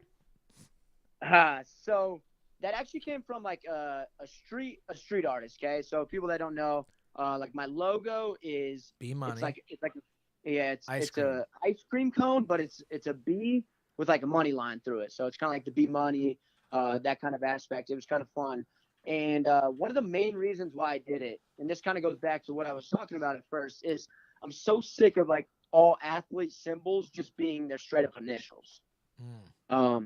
One, because my initials suck. I'm not going to do BM because it stands for bowel movement. You know what I mean? It doesn't look as good. So like that was one reason. So like I was kind of forced him to do something different. But like when I did it, I landed on, you know, I kind of want like a little more street arty, a little bit more trendy, that kind of stuff. And it just, I don't know, ended up being a pretty cool symbol, and I like it now. But you know how it is. Your like nicknames kind of come and go, and your signs come and go. And you know, once I get into fighting, I don't know what direction I'm gonna go towards, but it'll be nice when it goes. Oh, people are gonna jump all over that B Money nickname, and then when they see your persona, hear you talk, they'll be like, B Money. How can I buy some gear? Actually, so I have hats up right now, but that's the only thing I have. So I do everything as limited drops. Okay. One, because it keeps people coming at, you know what I mean? Like like, hey man, it's only gonna be dropped down for a day or two, so you have to come and get it. So it's kind of a marketing scheme. Okay. So that's one aspect of it, and then the next is like I just don't have the manpower to sit here and run it because I want to run it myself. As of right now, I enjoy taking the percentage and being able to do what I want and the freedom to do what I want because you know how it is when you get locked up into companies and stuff. They do a lot of great things for you, but you have to kind of follow their rules, and then your cut isn't, what I think is fair. So it's kind of like the music business, like trying to be like an independent artist more than, just signing on with Def Jam or whatever. Yeah, you're selling mixtapes out of your trunk right now. Exactly, man. I'm out on the street, man. Now, bro, I checked out your gram. Like, you got a lady? Yeah, man. I got a girlfriend. She's the homie. All right. Because does she make you better? Does she make you better? Does she make you a better person? She does. She makes me a better person, and she's one of the few girls that I've ever, been with or talked to that's been able to handle the lifestyle of being gone all the time. She's been able to handle the B money. Ooh. Yeah, she's been able to handle it. All right. So she's a trooper in that sense, man, because as you guys know, just training and traveling, because I travel a lot for training partners, and I travel a lot doing clinics and obviously competition and stuff. And it's no secret, bro. That stuff's hard on relationships, and most people don't have it. I'm gonna be the devil on the shoulder. Let's hear it. Because, like, when you're going to all these places, it's like, hey, I'm a star, I'm a stud, and now I'm leaving. But that's like renting, though, versus, like, building, like... This girl was with him when he was shooting in the gym. You ever hear that Drake Yeah, lyric? Yeah. She wasn't with me shooting in the gym. She's been with him since he was shooting in the gym. I'm just playing devil's advocate here. That's like Conor McGregor's lady. She's got a golden ticket for life because she was with him when he was shooting in the gym. Because Bryce is a lot more handsome than you, Stan. Than me? Yeah. It might be close. I've seen some photos. There you go. Oh no, this guy's. No, you pretty, man. You guys are pretty. I just Bryce, do you like thread your eyebrows? Yo, man. So my eyebrows I actually hate them, dude. You have a unibrow. You should have unibrow. Every 2 weeks. If I don't do something with them every 2 weeks, they're done. Damn. Yeah. Out of commission. You don't want to see me. Dude, yo, you should edge up the nice unibrow for one match. No, don't ever do that. Don't listen. Wait, hang on, with a great creepy mustache. Oh man. Oh my God, what are you trying to do to the guy? I think it'd be whoa. The kid's a stud. You're trying to make it into a fucking nerd. I know, man. I think I might lose all the mom followers because they all love me for my eyebrows. Wow. Yeah. Okay, here we go. They don't want that unibrow and that facial hair. They want that baby face. That nice eyebrow, that baby face. That's what the MILFs How want. much does that cost to get your eyebrows done? Actually, I just have my girlfriend do it most of the time, so it works. So she's like, I don't want you looking like a fucking werewolf. Exactly. Get over here, sweetheart. Yeah, she'll be like, hey, you're waxing your eyebrows tonight. And I'll be like, fuck. Oh, wax. Oh yeah. Yeah, normally wax, bro. Waxing's the best.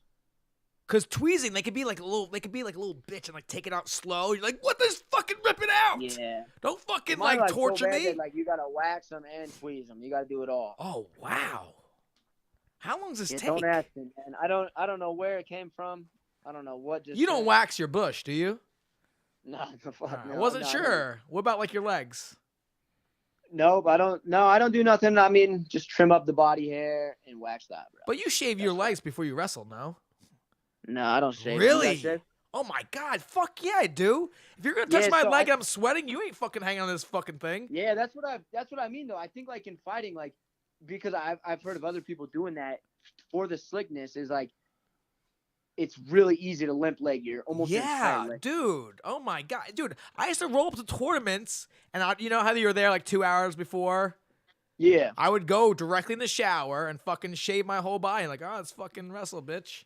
Really? And, dude, you are. If you have no hair, you are like the shadows are in there better, and you look more toned. So now there's this like intimidation thing too. I feel that. That's what I mean. I'll trim them. Hang on. Have you ever seen a hairy bodybuilder stand? No. Yeah. No, never, man. Yeah, that's why, you fuck. I'm not intimidated by a bodybuilder, though. Are you kidding me? I'm not. What do you mean? Oh, because you're the baddest man on the earth. No, not at all. I'm intimidated by a bodybuilder. He can fucking smush my head. But he will never get this. Yeah, he doesn't know how to throw a punch. What are you talking Yeah, about? I don't know. I don't know if I'm scared of bodybuilders. I'm not scared of. I'm not scared of a bodybuilder. Have you ever gotten grabbed by a big man and thrown? Well, no, we've talked about this before. You have that body dysmorphia where when you size guys up before a fight, you think like, oh, you look kind of ripped right now. Like, you know what? I'm fucking tougher than him, and I'm fucking more ripped than him. You have that. Yeah. Oh yeah. Yeah. Everyone. Oh, does. my gosh. Everyone doesn't have that. I almost retired after I lost a feeling because he's a vegan. He has no muscle mass. Yeah, You that will one hurt like- you? I'm like, I can't lose to a vegan and no muscle. This guy's not even fucking jacked.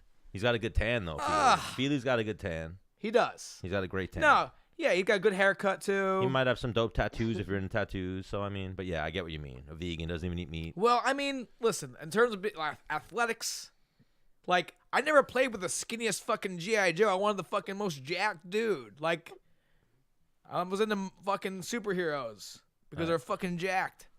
I hear you. I That's hear you. true. All right. So, But I mean, we're learning, bro. There's some dudes out there. I mean, look at Ben Askren, bro. No. oh my God, no, don't go there, Bryce. We tried to go there before and it got weird because I tried to be like, yo, Ben, you're doing it for the dad bods. He was like, yeah, thanks. Like, Like, he knows that he's a fucking man. But damn. are you familiar with Kevin Lee? What was that? Yeah, Kevin Lee, Motown. So yeah, we started talking about how Kevin Lee is getting a fight against Dos Anjos, and I was like, oh, he's probably getting that fight because of his body, and he looks good, and he plays the part, and Dana White likes that. He doesn't have the dad bod like you, Ben. And then we had a moment of silence, and then I went, I got a dad bod too, Ben. Don't worry. And then we had another moment of silence, and then he went, yeah, okay, yeah. He's probably just sick of hearing it. Just like I feel like probably just so recently, like coming back onto the UFC or getting onto the UFC scene, like everybody's like, "What the?" But I mean, most of us have known it, but now he's probably just got sick of it again. Yeah. He's like, "Come on, man." And then Oh, also that there's bad? like, who the fuck are you before I break your fucking I tried to neck? bro out with him, like, yo, dad bods, we got this. And he was like, no. No, Nah. I'll fucking kill you. When I say it, it's Yeah. cool. When you say it, it's He's insulting. like, "Next time I see you, you're getting smacked." Bryce, what? So, like, you want to get into fighting? Like, obviously, you smacked a few dudes up on the streets, Well, no? oh, even this. If I see Ben Askren at Beat the Streets, I'll shoot a low single on him. I will There you go. I will shoot a no, low you single on him. won't. And then he'll wrestle, fuck me, and I'll go, Ben, get off me. It was a joke. It was a All joke. right. What are the odds you actually do that if you see him? No, none. He's a fucking pussy. I would absolutely do it. Jokingly and for the content, 1,000,000%. Yo, you hang on. I content, yeah, of cannot 1,000,000%. wait. I'm going to call Ben and get like, "Hey Ben, meet me over here." And like, Yep, let's do it. Yeah, we have his Stan. number. Yo, bro. yo, We no, can no. do My this. boy, one of my boys from Tap Mess, and it's so funny. Like, he asked Ben, he was like, what if they were standing in the hallway one time. He works for 1FC. He's like the video guy. And they were standing in the hallway one time, and he said, hey, Ben, what if I shot a takedown on you right now, like unexpectedly? And Ben laughed and was like, stuffed every time. Stuffed every time.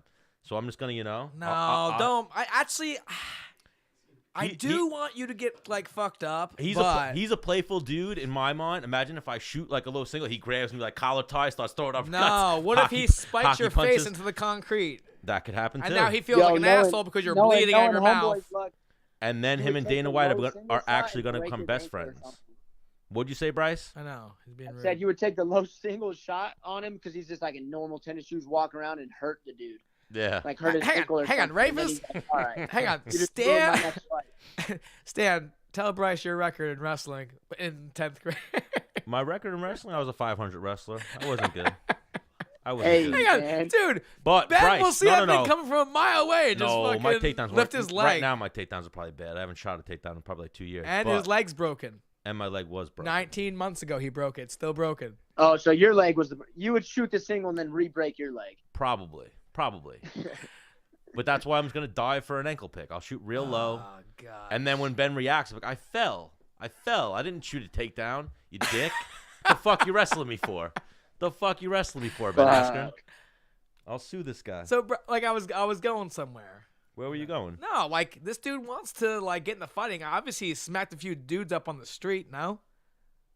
Yeah, I mean, I've smacked up a handful of dudes, but mostly when I was a kid, we just did a lot of like backyard fighting where it was like kind of like a controlled fight still. You Like know? with boxing gloves on, just like Yeah, swinging boxing for gloves, the full gloves, fences. like, whatever it could be. Yeah, bro, and just swing. Like I grew up with a lot of kids that like that's what they did is boxed.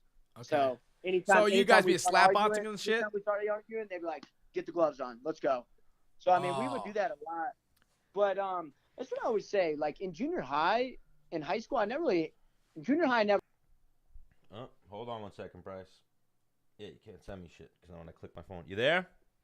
Yeah, you guys there? Yep, we got you. Yeah, Stan fucking doesn't know how to work a damn phone. What the hell, man? Yeah, I'm sick of his shit. But yeah, like I said, Shut bro, up, like Dennis. like when I was in junior high, I was really little, so I wasn't trying out to just go out and beat up everybody. 'Cause I was like Same. 65 pounds, right? So if I Dennis was is still fighting, really it would little, be against too. my other wrestling friends, and it would be slightly controlled. And then in high school, I was just a cool guy, you know what I mean? So I didn't really have to do it. But in college, I've enjoyed the whole choke slam at the bars. That's about all I Yeah? have to do. Yeah, that's my go-to. It's almost undefeated. I've had one Wow. Now, are I we had one that we talking? both kind of fell down, and it didn't really go as planned. But other than that, the choke slam's undefeated. Now, are we talking the grab the throat and kind Grab of the like? throat, and then from there, I either slam them up against a wall, throw them on the ground. The I've rape had some good choke. little moments. The rape It's choke. And I kind think of it's like. funny, man, because like every once in a while, like a drunk guy will get crazy because like I'm still not a big guy or Right. whatever. And they'll say something like, "I know who the fuck you are. I ain't scared of you," and I'll just grab them by their throat instantly as hard as I can. Just like I know. And this is what I always say, like, people that don't train fighting or train wrestling or anything, they don't understand how strong a human is. Right. Because they So don't. it's like, They never pushed it. When I grab somebody like that, it throws them way for a loop. They're just like, holy shit, what am I going to do to this guy? You're one of So those I'm just like, fucking guys, huh? That like, if you were to grab my arm, I'm like, oh, so this is now your arm because you have the grip of a fucking gorilla. Yeah, I mean, I'm pretty decently strong, I would say. Yeah, that's. But I'm a nice guy, though. That's what I mean. Like, I like fighting out of sport, man. I really do. Like if somebody wants to put gloves on and go fight, I'll love to do that. But like, get in a crazy street fight because I don't like you, I'm like, nah, I don't really give a fuck. So give me your craziest bar fight then. My craziest bar fight. Yeah. That's tough. Or Have there been a bunch of them? No, not a bunch. No, there's only all been. right, like- the most recent then. How about we go there? all right, yeah. So the most recent one was over St. Patrick's Day, and well, actually, Ant was at the last recent one. What, but that one was a little NCAA's? bit weird. Yeah, ask him about that one. I don't know how that one went, but He said it was his We'll, fault. yeah, we'll go over that one. We'll go to the next one. Okay. And, Wow. At St. Patrick's Day, it was sick. There's this dude that was cut the line in the bar, and then he started Ah. talking nonsense to somebody, not even me. And then he was just being a complete dick to this guy that looked very like he wasn't going to defend himself. You know what I mean? Like this guy was just like was being an asshole to somebody that he shouldn't have been being an asshole to. So he just kept going. He kept going. I said, "Hey man, you ain't got to talk to him like that." Blah blah blah. Next thing I know, I grab him by his throat. Grab him by his throat.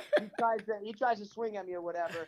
I like foot sweep him and slam his ass on the ground. So now he's on the ground. I'm keeping him down, and then this one's just more funny to me. And then so everybody kind of breaks it up after that. You know what I mean? No punches thrown. I was good. I just wrestled the dude. And then the bouncers came up, and then they just kicked that guy out. They were like, "Yo, we saw it. You're good. You're good. We saw it." And then everybody because we were in the male bathroom line, and there was like 30 guys there, and then I got dapped up about 20 dudes, and they was like, "Yo, what the fuck was that, man? What the?" And that one was just kind of a funny one. I love how you're like, next thing you know, I fucking smack him in the throat with my fucking hand and fucking start choking him. I don't know what came over my arm. I couldn't help myself. Yeah, it was weird. I just felt like the guy was like just being. It's like when a guy like starts being rude to a woman. You know what I mean? Yeah. You're just like, Yeah. that's not how it's gonna be. Yeah, it was weird how he threw his neck right into your hand. It was. My arm went through his neck. I just Adam's apple on the backside of his spine. Oh, jeez. I feel like. But like I said, dude, I'm a nice guy. I really don't like fighting. I really try to avoid that stuff. Yeah, me too. But you know. I was gonna So say every once in a while. you're definitely a nice guy, Bryce, but I feel like you got some more stories there. I feel like we could have you on again next episode. You're gonna give us another fight story, and then we'll have yeah, you we on should do another that. time, and you'll give us more fight stories. I feel like you're one of those guys. Yeah. You might. We could do a couple for sure, and then hopefully here soon, we start having cage fight stories. Ooh, we like that. And that's where we start talking because there's money and dude, real life involved. Listen, hey, if you want me to get your feet wet, I will. You come here to Long Island. I have an extra bedroom. We can have a fucking sleepover. Bo Nickal's gonna be there, right? Yeah, we're having sleepovers. Yeah, we're gonna have a fort, watch scary movies, and then the next day we'll go to the gym. I'll show you guys a few things. I would love to learn, bro. I really enjoy it when I go out to Jersey and stuff. Like with just recently Lance Palmer was out there and Frankie Edgar, and I was just asking Lance some questions. And it's just like it's so intriguing to me. Yeah, and then we'll leave Bo at the house, and me and you will go to the bar and get a couple of cocktails.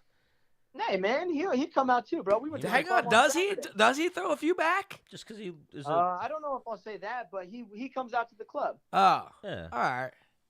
But we had a good time actually on Saturday. We stayed out pretty late. I actually met Marshmallow, so that was cool. I met the real guy. Oh damn. The musician who usually has a marshmallow on his head. Yep, the marshmallow head guy. But I met the real one. But he didn't have the marshmallow on his head when you met him. He didn't, no. But I had to keep it on the DL because the one guy that told me, he was like, "Hey, hang on, don't make a big deal about it." I was gonna say he's what's the word? Ominous? What? Ambiguous? Anonymous. Anonymous. Yeah. Ambiguous too. But yeah. Yeah. I mean, supposedly people know mysterious. Who he is. Yeah, but it was cool. But hey, I got one question for you about the whole fighting game. Go on. All right. Do you feel yourself getting punch drunk, or do you see people around you getting punch drunk? Probably see people getting punch drunk around me. I don't get hit too often because I'm on those legs. Well, I'll ask you, how do you feel, Menace, versus when you started? You feel the same, right? No. What do you mean? You feel punch drunk? You feel stupid? No, I don't feel like dumb. I would say from when I met you like 10 years ago, you're the same. Here's what it really is the body doesn't do what it used to do in terms of recovery. Mm-hmm. And fucking training starts hurting because you're not recovered from the day before, but you know what it takes to be a champion, and it just Yeah, because I get real mixed like views on it. Like I'll talk to some fighters and they'll be like, "Nah, dude, I'm fine. Like I don't feel it at all." And the next guys I talk to, they'll be like, "I'll be honest, dude. Like I can see myself getting really like slower with tasks and start forgetting things." And I won't say the fighters that they told me that they're like, dude, I can see him just kind of starting to get a little punch drunk. Yeah. And I'm just like, huh. I'm just always interested to see what somebody has to say about it. Yeah, because I think CTE is a real thing. Yes. And so you talking about going to, because I fought for 10 years, you know, and I'm like, you know what? That's a pretty cool number to say I fought for. I fought for a decade. And like, I also have 2 little boys. If I didn't have kids, I think I'd still be fighting. Actually, 1,000% I'd still be fighting because, like I want to be able to hang out my, kids, grandkids, and like not be like drooling out of my mouth. Yeah. Exactly. Yeah. There's a fine line with the whole like fighting, like when you should throw it away, Yeah. But guy at the end of the day, it's just fighting. Like you gotta, same thing with wrestling. Like it's, you know what I mean? Yeah. You gotta give it up eventually if it's at the cost of your brain. Right. Which wrestling, I don't really think just get on the fucking legs and fucking beat them up on the ground. Yeah, that's the goal. Yeah, that's what we're gonna go over. That's gonna be our first day with you.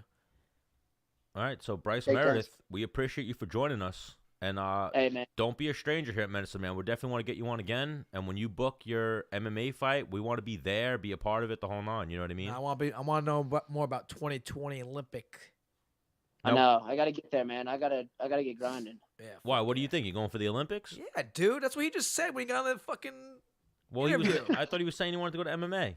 Yeah, after the 2020 Olympics, you nitty. After the Olympics. See, he's punch drunk. Yeah, he's punch drunk. He ain't never been punched and he's drunk. Yeah. No, I'm just drunk. Or he's just drunk. I'm just drunk right now. Sorry. All right, man. Well, you guys have fun. Tell Aunt I said what's up, and thanks for setting all this up with us all. Hey, Bryce. I'm going to miss you, dude. I'm going to miss you, too. Hey, we're going to have a real sleepover one of these days, too. I bet. Woo! I'll be out to the island soon. Yeah, I like that. You're not going to beat the streets, are you? No, probably. No, I got to go to Last Chance Qualifier this weekend. I got to go get it done. Got you. All right, so Bryce Meredith, good luck this weekend. Get it done. Oh, yeah. Thanks, guys. Take it easy. That was a good interview. Yeah, I didn't want to He was fun. We had Dan Ige ready like a half hour ago. Should we I still know. see what's up with him? Yep. Or we could always get him next time. What do you think? I don't want to leave him ready. Leave him Well, waiting. text him, see what he says, I'll just call him. and do a quickie. Ooh, what do you want to do? The 6-minute? Do a little quickie with him. I'll do the 6-minute if you want. We'll prime him up. We'll get him primed up for next time. Hello? Dan. Oh, damn. Yo. Sorry we're a little late. What's up, guys? Welcome to Menace and the Man. It's all good. It's all good. Do you know Bryce Thanks Meredith? No, I kind of tuned in because I was like, shit, am I still doing the interview? And I tuned in and listened to you guys. Got you. Pretty funny. Bryce Meredith is like a 3-time All-American, 2-time national finalist. He's chasing 2020 gold. He just like wouldn't shut up though. Yeah. You guys, Nah, that I'm was a kidding. good I'm kidding. conversation. I'm kidding. Dan Menace wouldn't shut up. That's Oh, what it really was. fuck you, Stan. Nah, I'm nervous now. I can't hold a conversation like that. Well, I will hold your hand Okay. and I'll talk you through it. That's what we do here, Dan. We're conversationalists. So let's start here. Well, hang on. Let's start here. No, here. No, hang on. Hang on. How do you pronounce your last name properly? Oh my gosh. Ige. Ige. So Dan Ige. Yeah. So that's the My right dad way to goes by start. IG though. Now let's I didn't want to start calling you Dan Ige, or something like Yeah, that. it's all So good. let's take a step back. All right. So I told you I'm gonna walk you through this interview, right? So we're holding hands. Now we holding hands like this? Are we intertwining our fingers? I can't see it, but I'd intertwine them. Yeah. Whoa. All right. What about Just a for you, gable grip? Dennis. Yeah, I like that. No gable grip, just intertwine. Ooh. Gable, hang on. You would hold hands with someone like this? Another fighter, maybe. Or an S grip? No. No, you wouldn't Ooh, try it. I like an S grip. Ooh, S grip's good too. An S But grip we'd is have good. to be running. You'd have to be running in front of me. Yeah, it'll match to link the hands up. All right. We're getting So somewhere. I'm now. driving through the ATM right now, cashing them checks, you know? Ooh, let's Sorry, talk what- about it. What is Yeah. it? What do we got here? We got a win bonus check from your last UFC fight. No, I got one of those, but sorry, 1 second. My Dominance MMA check right here. Ooh, cashing Yeah. that shmoney. In Vegas, Yeah. right? We in Vegas? Yeah, I'm in Vegas. Just What are we driving Sorry, these one- days? What does Dan drive? I drive a Honda. Nah, I drive a Honda a Accord. new one? Yeah. They get good gas mileage. I don't know. I like Hondas. Does it I've have a always had a Honda. Does it have a My turbo? first car was a Honda. Does it have a It turbo? does. Ooh, It here we does. go. Here we go. Ooh, now Menace's It's ears not just like perked up. it's not very luxury, but you know. You got the cold air gets me intake to in that point A, sucker? point- Not that high tech. What? No cold air intake? Maybe. You Maybe got a little. rims? You got rims on it? No, Stock. Is it a lease? pretty low key. Or you- Yeah, it's a lease. It's a look. Oh yeah. The best thing I got on here is the tint. That's it. Ooh, In Vegas, yeah. you need that tint. You gotta, 5%. So now I know you're from Hawaii originally. How long you been in Vegas? 3.5 years. All I right, moved all here right. 3.5 years ago. Now Yeah. we just had your boy Puna on last week. Now, what did you move to Vegas first and then make him come along with you after? Yeah, I got to speak up for that kid. That kid's me. He won't say it, but he's a killer, man. I'm excited for him. He's fighting on the Contender Series.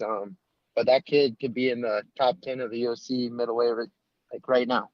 He's talented. Oh, for sure. Once And it's just getting started.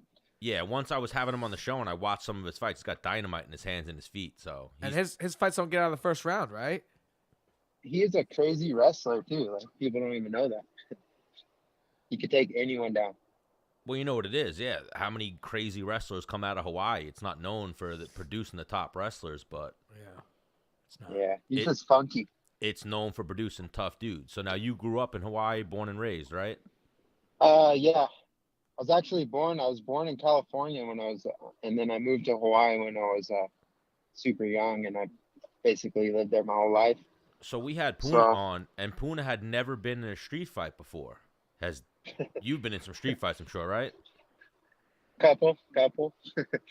Yeah, like I actually seen Puna fought one of my friends, but with He gloves on. lied to me. No. They had gloves, so it wasn't really a street fight. And they were friends too, but it was the craziest fight till this day I've ever seen. Like in a They fought for backyard. 30 minutes. Yeah. Craziest fight I've ever seen. Do we got Did- video anywhere? Did they know MMA at all, or was it No, just we like didn't have like, we had like camcorders, but I don't know. I lost all the footage. 8mm tape? Yeah, about the Fuji cam. Yeah, dude. Uh, But yeah, yeah. Puna sounds like he's legit. And then everything I've seen on him, and now that Contender Series fight now, it's like a weird gray area. So you guys all work for Dominance, but you guys are managed by Sucker Punch. Yeah, it's kind of weird, right? Yeah, how does that But work? so, well, I met Ali before I met Brian with Sucker Punch. So I think I was 2-1 when I met Ali, and he was like, hey man, to be honest, I want to help you out, but it's like I don't have like a lot of connects with like small shows to build you. So he's like, but my good friend Brian Butler, Sucker Punch Entertainment, you know, he could take care of you and, you know, take you under his wing, and that's what he did. And, you know, Brian's a super good guy. I have a good relationship with him. But, you know, I'm with Ali every single day, and like he's like a mentor to me too. He's basically my manager as well, but he's more of a brother, you know. Oh, for sure. We always talk about Ali on Menace and the Man, how he gets a bad rap. Like a lot of people take his emotion and his loyalty to his fighters the wrong way. Oh yeah, I mean, I'm with the guy every single day, so it's like I know I'm probably better than, you know, a lot of people, and like I see him get trashed every single day. But you know, he's some stuff bothers him, but he's pretty good at like not letting it bother him. I guess you gotta, you know. Oh, I can't hate on Ali. If you're my boy and you got beef with him, I'm fucking you up when I see you. Or if you pop off, I'm jumping in that. You know what I mean? I can't hate Ali for what he does. Yeah. Oh, and No, I'm he's a good sure. dude. That's what we were talking about with Puna. My take on people from Hawaii is like when you see somebody, if you guys make eye contact, it's like, "What's up, brah? What's up?" And you guys will fight right there, right? That's like the Hawaii way. It's like chicken fighting. Yeah, like wow. You better look away first, huh? We talked about that last week with your brother, even Jay. Like I've had friends that went to Hawaii and they said like, no, you can't make eye contact with people. Why? Dude, I Because still get eyed out. I went to Hawaii. I went for 3 days like this past weekend, and I'm still walking around town getting eyed out. I'm like, dude. That's what you call it in Hawaii? I'll eyed break out? your neck. I don't know. Yeah, they just Ice people- grilled, we call it in New York. He's grilling me. He's grilling the shit out of me, this guy over here. They just get their rooster necks going and what's up? You. Oh, all right. Menace just gave me like a mean look, and I was like, why are you looking at me like that? He was ice grilling me. Yeah, that was an ice grill right there. I gave him... In Hawaii, I would be like, what's up, brah? Yeah, what's up, bro? I take this goddamn pole and fucking smash every. Not a good idea. And then we'd fight on the street. Yeah, That's how it goes down in Hawaii. And I'd win. So now, what do you got, Dan? You got all your family back home in Hawaii? They in Vegas with you? No, all my family's back home in Hawaii. It's just me and my wife up here. You and the wife, no kids yet, right? No kids. All She's right. Honestly, I wouldn't mind a few kids, but you know, she's still got goals, and she's a competitive CrossFit athlete, so I don't want to like ruin you don't want to ruin her body, she's dude. not ready yet. Yeah. So. All right, so two professional Still impatient. athletes. How'd you guys meet?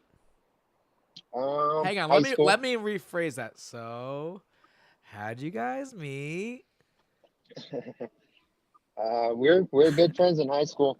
Didn't start dating until like after my second year in college, but we're good friends for a long time. So it's good, you know.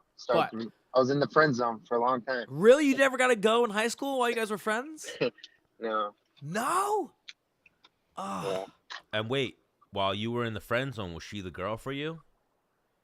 Like, or did you guys just fall into it at some point, like friends that just fell in love?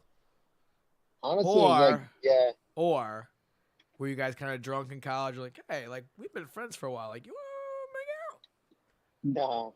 Honestly, I think I fell in love with her first. Like, I was going to college in Iowa, and like, dude, it was depressing. You know, some points out there in the winter. Yeah. And like, that was the one chick I had to talk to. So, kind of came back after college. Did you drop the L bomb first? The L bomb.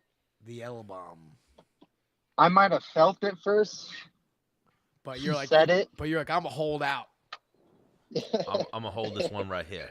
Yeah. I'm gonna wait for this. I'm gonna wait this one out. Yeah. I don't know. I always loved her as like a friend, you know. So. Yeah. Yeah. When I was younger, I'd have sex with a girl like one time. I'm like, I love you.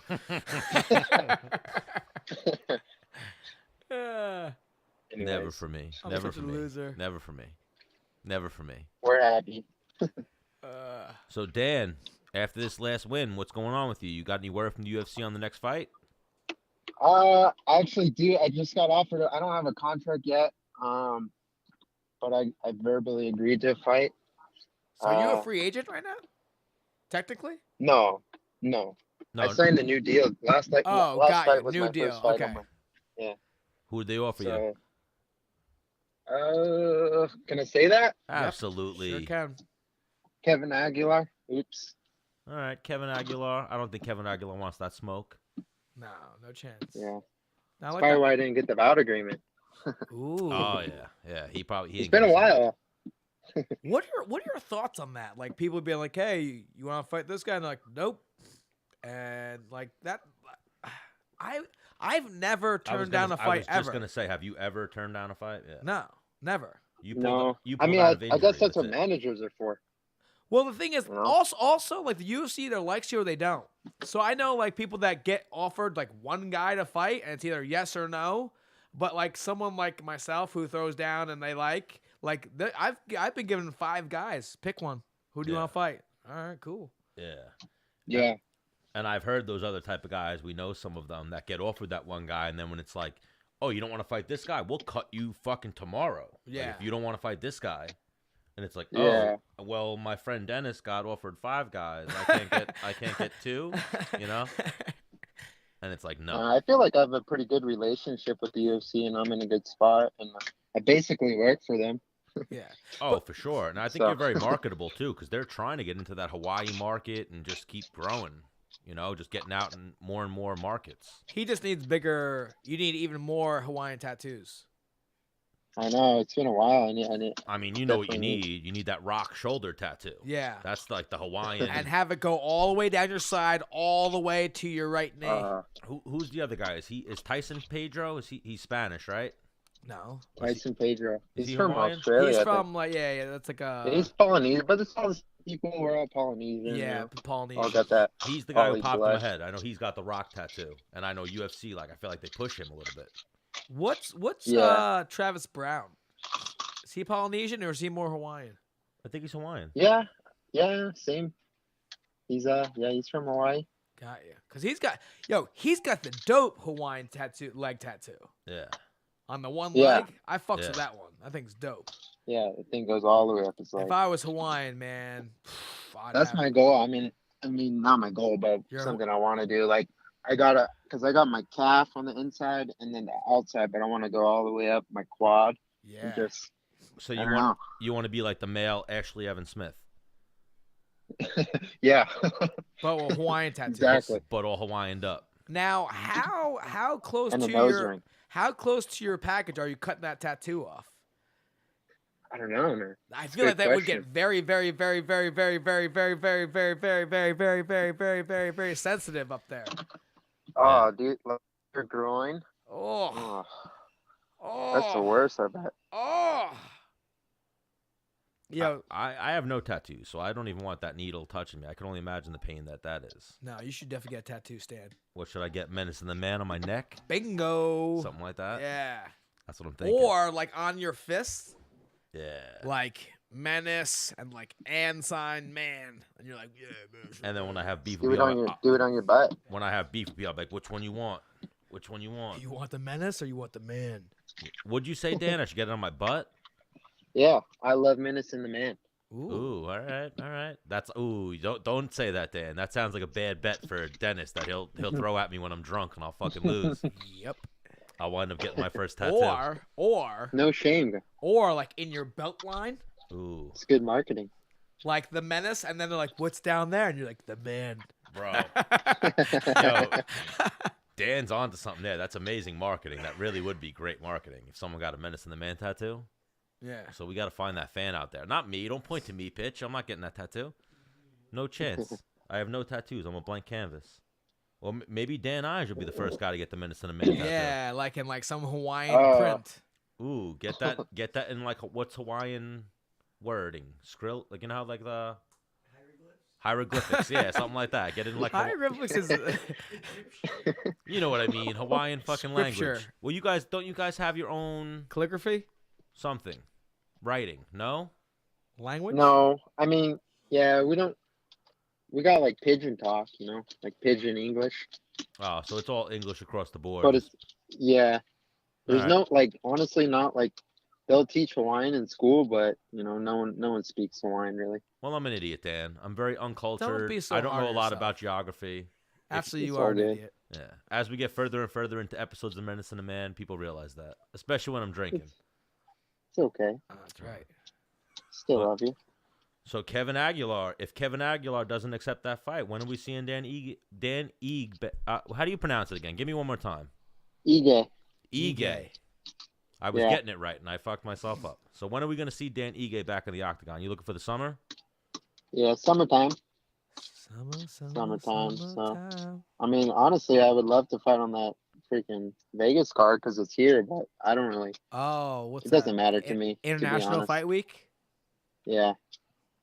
I mean, I feel like they're slacking on that UFC Hawaii card. I feel like they have a handful of guys that they can put on it and just absolutely crush.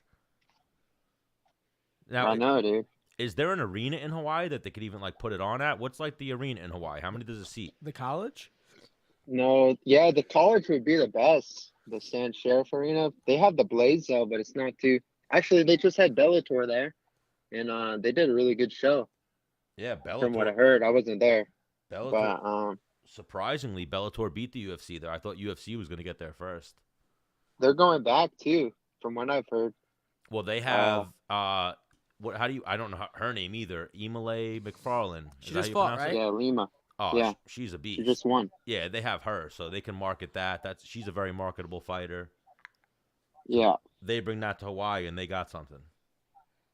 yeah. So they had that at the Blaze though. I was just there. They had a show, like a small show, local show, on Saturday, but it's a decent size. Like they can have a fight night there for sure. I don't know about a pay-per-view, but Fight night pay-per-view. What if they had an ESPN Plus or whatever it outside is. pay-per-view fight in Hawaii? Aloha Stadium. Yep. What if they I did think that? it would be cool. I mean, they definitely have a way to cover that thing, but I know it's always they say it's the rain. The rain is the problem, but it rains like every day. Oh, That's yeah. So, a but lot of it's like a tropical light places drizzle, do that. you know. Yeah, but like you don't want your canvas. It'll be getting sunny wet. and rainy at the same Yeah. time. So you guys get a lot of rainbows, huh? Yeah, How often do you go back to Hawaii? I try to go back like once or maybe 3 times a year. Because that's not too Once bad of a after every ticket, fight. right? What's that like a No. $500 ticket from Vegas? Yeah, Yeah. about just If I about. want to go round from trip. New York, it's like a G. For real? Yeah, it's up there. Unless I much- like really plan ahead, which I don't do that. Yeah, you'd have to fly to either LA or Vegas, And then and then and then fly hop, jump, and skip from from there. there. Yeah. Oh, So, I Mhm. mean, you know, me and Stan are over here, and we're trying to fucking blow up and act like we don't know nobody. And we know, you know, you got a fucking sick roster of fighters. We know you probably got the keys to that, Dan. We need him. We need him. they call me the Vault. Ooh, is that right? Do they call you the Vault? They do. Ooh, well now you're now the man to Menace and the Man. We're gonna be hitting Dan up. We need to get everybody on the show. That's what we want to do, and we want to make you a regular on the show as well. We see. I was talking to Menace about it. Menace says you're a beast. So, and Yes. I've watched your fights. I see a fast rising featherweight. So we want to make you a regular here. I'm okay. I get lucky, I guess. Yeah, but you know what they say: the harder you train, the luckier you get. So you're obviously doing something right. I guess. All right. Dennis, Yo, do you still have Cooking with the Menace? it's gonna come back. We might do an episode this week, actually, when we go to Miami. Yep. I used to watch it, low-key. Ooh, low-key. You were a fan. Before you got into the UFC, you were following the Menace. That's probably the only reason why he knows me from the cooking show, not my actual fights. He beat my cousin, Max Holloway. Oh, Max is your cousin? No. Oh. But everyone in Hawaii's cousins. What up, cuz? Got you. That you remembered that. Usually I leave people on that cliffhanger, and I'm like, oh, you know who else beat Max Holloway? And they're like, who?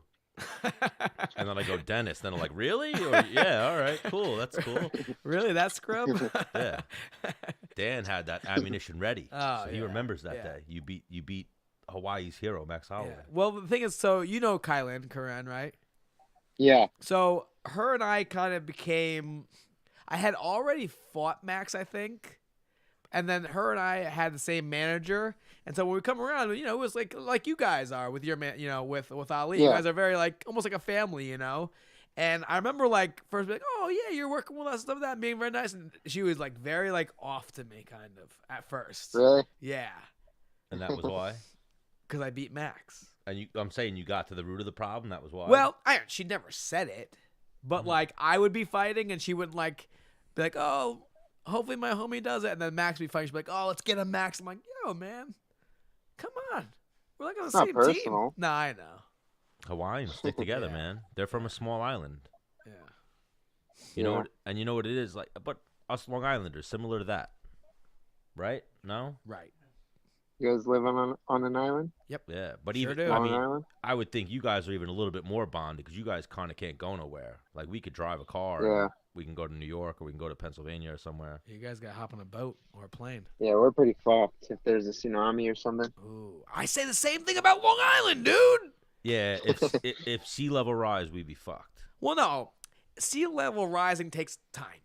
No, I'm saying with a hurricane or something. I'm saying tsunami, let's say a fucking tsunami came, fuck, dude. Well, the thing is, I got this cool little motorcycle. I'd be in and out of traffic, and I'm getting across that bridge.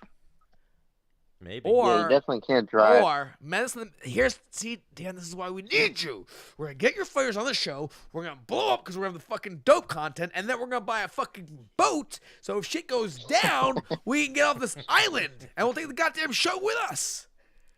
Oh yeah. Dude, do you see how that's went full circle? Oh my God! Like the end of the world, and the only news source is Menace and the Man. Am I the key? Yeah, yo, you are. You're the vault. You're the key now too. That's your new nickname, the Key. Wow. Yeah, to us, you're the king. Ooh, that actually rhymes too. Dan the Key Ige, right? A little bit, right?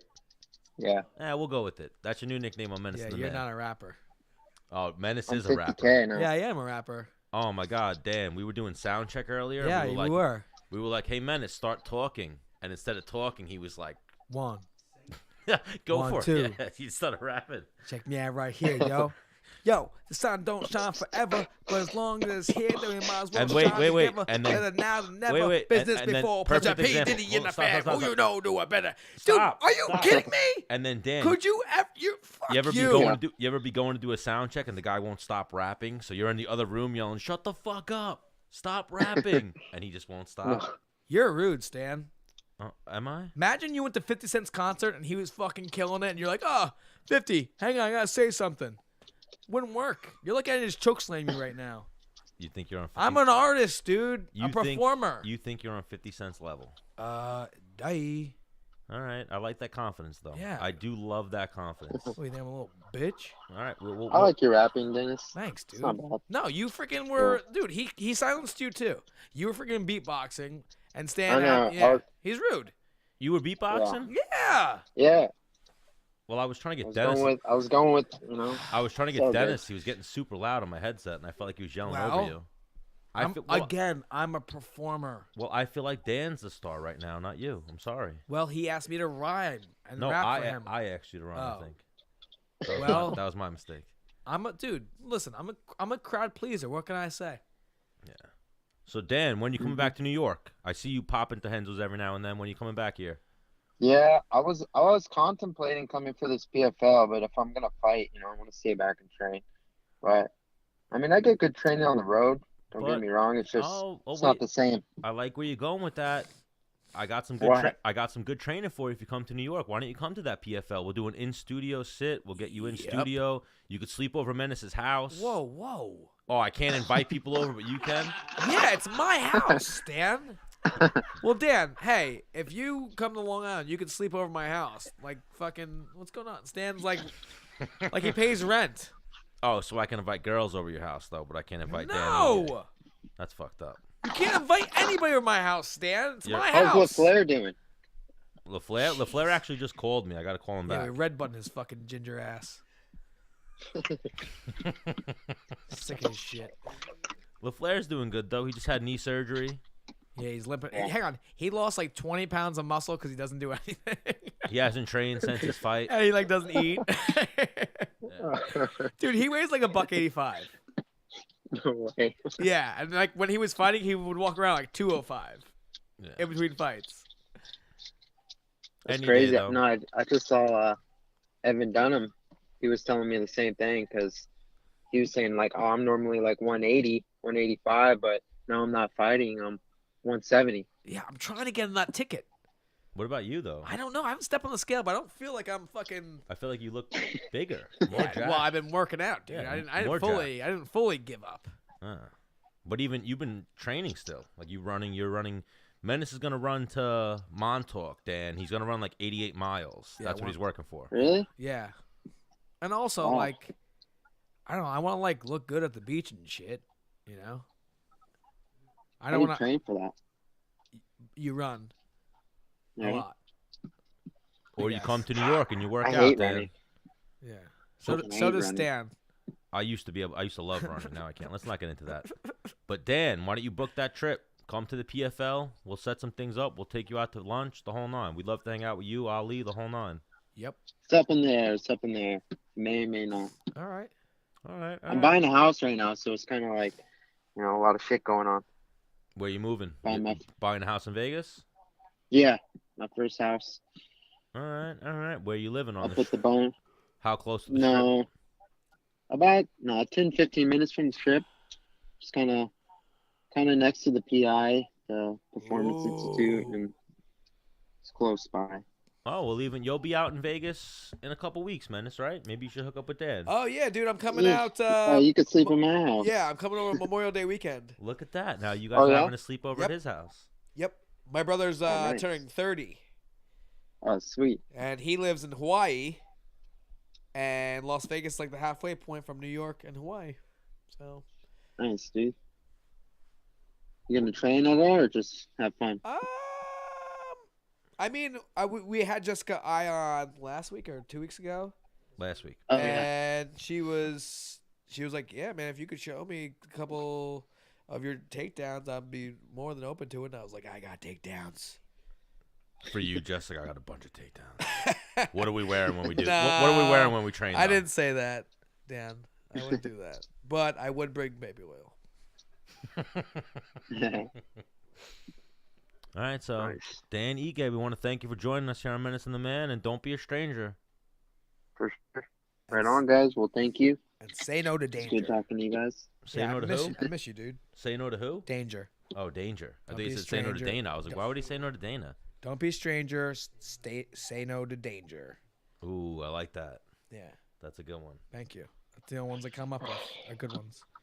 All right, so Dan All right, Ige, guys. thank you again for joining us. And when you book your next fight, come back on. Yep. Or For sure. if you make it out for the PFL, we're gonna get you in studio. We're gonna do something. We'll take you out to Yeah. eat something. Yeah, Stan will give you HJ. No HJs. No HJs. Ah. He's a married man, and he's probably That's it? heterosexual. No. I feel like an HJ is okay. Not for me. Well, as long as he doesn't look you in the eyes, right? Not for me. Ah. Yeah, he's got like All right. he's got like a ginger beard. Oh, I'm a good-looking guy, Dan, but you don't want that from me. Come on. He's got a dad bod. Makes sense. Just like Ben Askren. Just like Ben Askren. All right, seriously. All right, This guys. time. Goodbye. All right, Dan. Take it See ya. easy. Pretty good episode. It was all right. Let's do some fight picks before we get the fuck out of here. No, you're a piece of shit. Why am I a piece of shit? 'Cause we had great guests on. You're gonna say, hey, The Lesnar's retiring, I think. I read Brock that. Lesnar's retiring? I read that during the show that if like a deal isn't closed, Ariel Helwani reported, or some shit like that. But did you watch those fights this weekend with Jacare versus Hermanson? No. Negative. Yeah. Negative. I Negative. had my kids this weekend. Negative. Yeah, this kid's at his retirement And I had party. my kids. All right. So, we have, let's see about this undercard. Oh, I don't think me and Menace care. I care about the undercard. Menace does not care about the undercard. Heard that. So we're going to go with this main card. Andrew Sanchez versus Marc-Andre Sanchez. Barbalut. I agree, Sanchez. Sanchez is actually a fan of the show. He likes a lot of our shit. He's a mean guy. Walt Harris versus Sergey Spivak. Harris. I'll go Walt Harris as well. He wears like a fucking very cool satchel. Who, Walt Harris? Yep. Ooh, your boy Marab is fighting this weekend. Yep. Brad Katona versus Marab Jakishvili. I know the dude that Marab is fighting is pretty tough. Katona, I think, won one of the Ultimate Fighter seasons. But Marab he's a killer, man. I've been kind of helping him with a little bit of his training. He's becoming Long Island MMA, and he's putting it together nicely. And he's like one of those Russians, like you will have to kill him before he gives up. Yeah. And now we got Cub Swanson versus Shane Burgos. Big step up for Shane Burgos. Yeah, huge. Now the thing is Cub is kind of a stand-up fighter. Yeah. He doesn't really do takedowns and stuff like that. So I had sparred against Shane getting ready for a fight, and I would just blow through him with a very explosive like takedown, you know, because he stands pretty stand up He's or a straight striker, up Shane. and like kind of boxes. And this will be a striking fight, probably. yeah, right? yeah, and a good one because Shane has heavy hands too. Yeah. And he puts down a mat for you, like, yo, let's throw down right here. Like, come on. You know? He's like, and I was like, fuck that. Who do you have there? You think Shane can pull that one off? Because Cub's an established veteran. Has he fought for the UFC title? I think he's fought for the UFC title. He's fought for the WEC title. He's very established. Now we've talked about this on previous shows, man. It's easier to become the champion than to stay the champion. So right now, Cub Swanson has the target on his back, whereas Shane is on this rise. You know what I mean? So for Cub thinks he's fighting down to a lesser guy than himself. This fight, all the pressure's on Cub Swanson. Yeah. Who do you think's gonna win though? Because Cub's last fight was that against what's the face we got choked out? No, Ortega? No, Was his last fight I Ortega? think I want to say Cub won his last fight, but let me check that because obviously. Because I mean, if his last loss is to Ortega, where Here, watch this one. We got this one working too. Boom. Now we can give this to people. I like this. Yeah. Yep. So what do we got there? Who was his last fight? He lost. He got submitted by Marcano. Oh, so is he on a 2-fight losing streak? Yeah. He lost to, he might be a 3-fight. Is it a 3-fight? Click his Wikipedia. See what it says. Oh, he's on a 3-fight losing streak. And his last win was Artem Lobov. So yeah, he's this might. What are the odds on this one? Because I tell you what, if Shane's the underdog, I'll throw a couple bones at him. I like Shane Burgos. I want to root for the Tiger Shulmans and the local guy, but I almost feel like that's what's his name on a slide. So I'd have to think like the odds are probably even. He's fighting Shane Burgos? Yeah. Shane Burgos is plus 135 in that fight. So he's the underdog, Shane. The negative is the favorite. Yes. Yeah, but that's that's close odds. That's close. Yeah. But even who is Shane Burgos for? And like, hang on, and Cub is super duper homies with Dillashaw, who got Pop flagged and then also underwent surgery, so he doesn't have like his like number one. Yeah. But he's got Archuleta, right? Or how do you say that guy's name? Juan Archuleta and what's his name too? Alp trains out there. Yeah. And who's the other one we were talking about before? Pico. Yeah. How old is Cub? Because Cub He's is. old. I remember like Cub being on my radar, and I would watch some of his like training things on like his Instagram and stuff like that, and like he was doing some crazy things. 35. 35. Which, like, it's weird. 35, 36. At 145, I bet you he walks around like 175. Well, that's what I'm saying. Like 35, 36, that's a 37. shitty cut. And he's been doing that cut for a very long time. I feel like at the lower weight classes, that's old. But at heavyweight or light heavyweight, you might still be okay. Like, you're still in there. Middleweight, you might be okay. But like 135, 145, I feel like 35, 36, 37, that's when you're like, it's getting dangerous there. You're losing your speed. Yeah. And everyone else is quick as fuck. So what do we think now? For this has been a 10-minute conversation on for Cubs betting Hockey. odds, I'm going Shane. All right. I'll go Shane Burgos just because I'm going to root for the Tiger Showman's guys.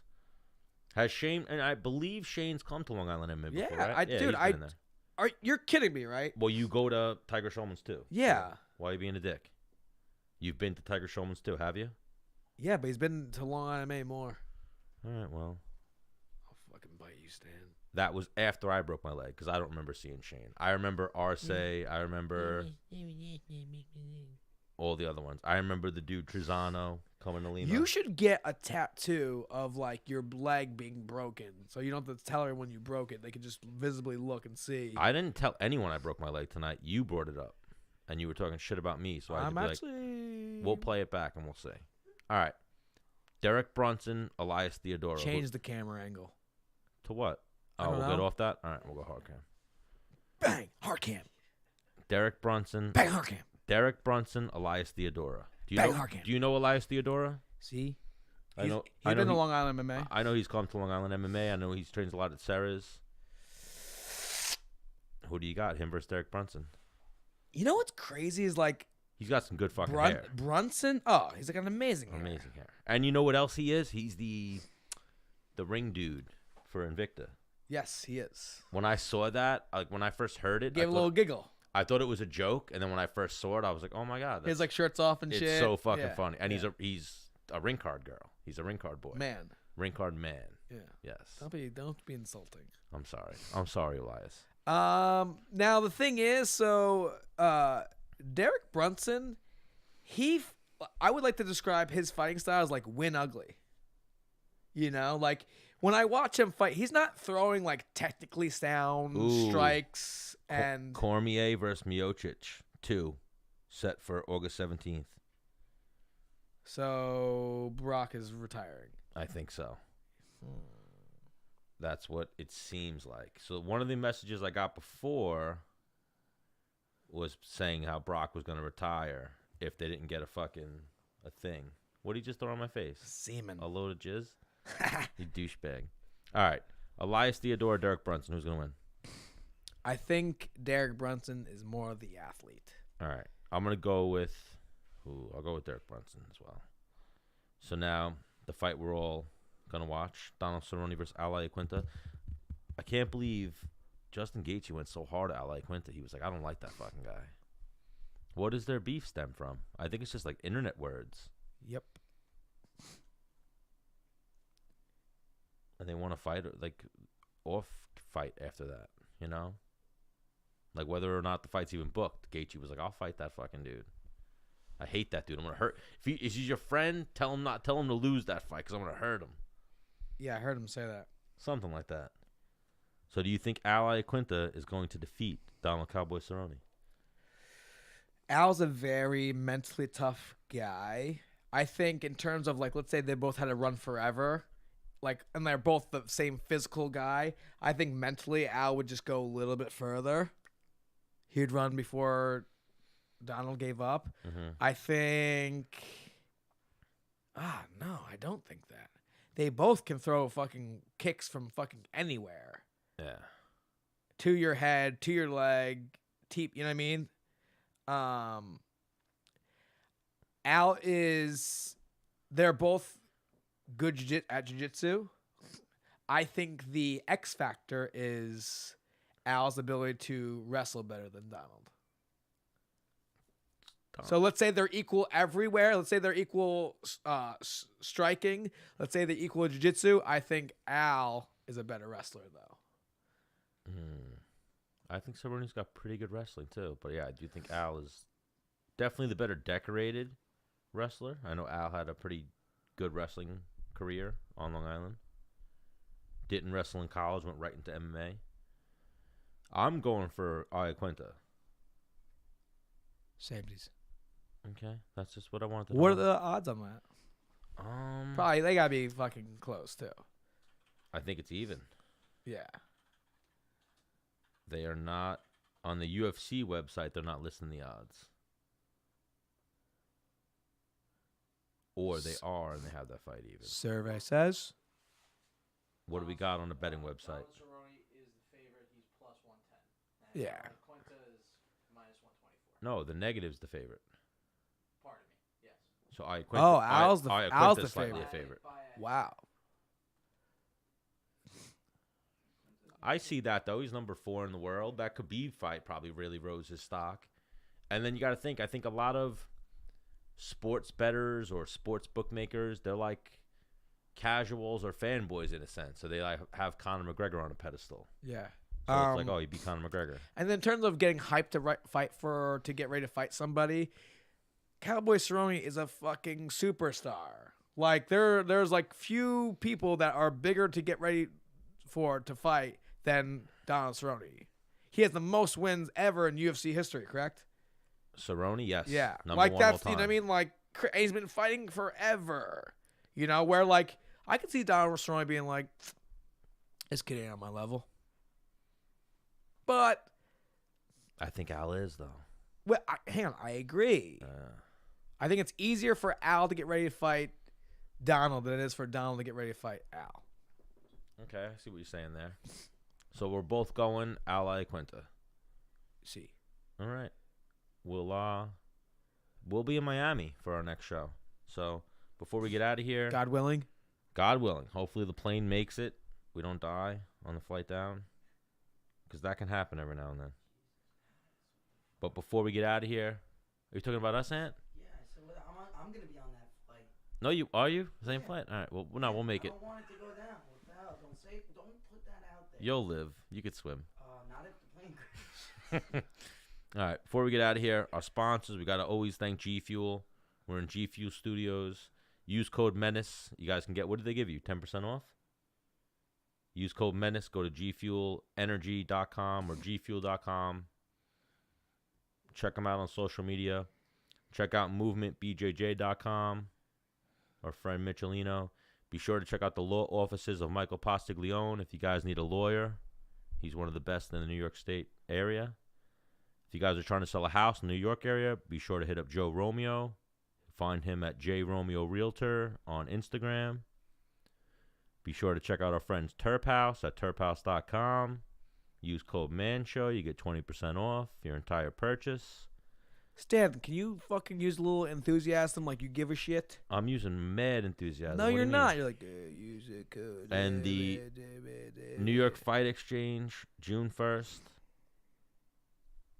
Use code MANSHOW for 10% off your tickets. Because the shit's going to be lit, my dude. See, like that, Stan.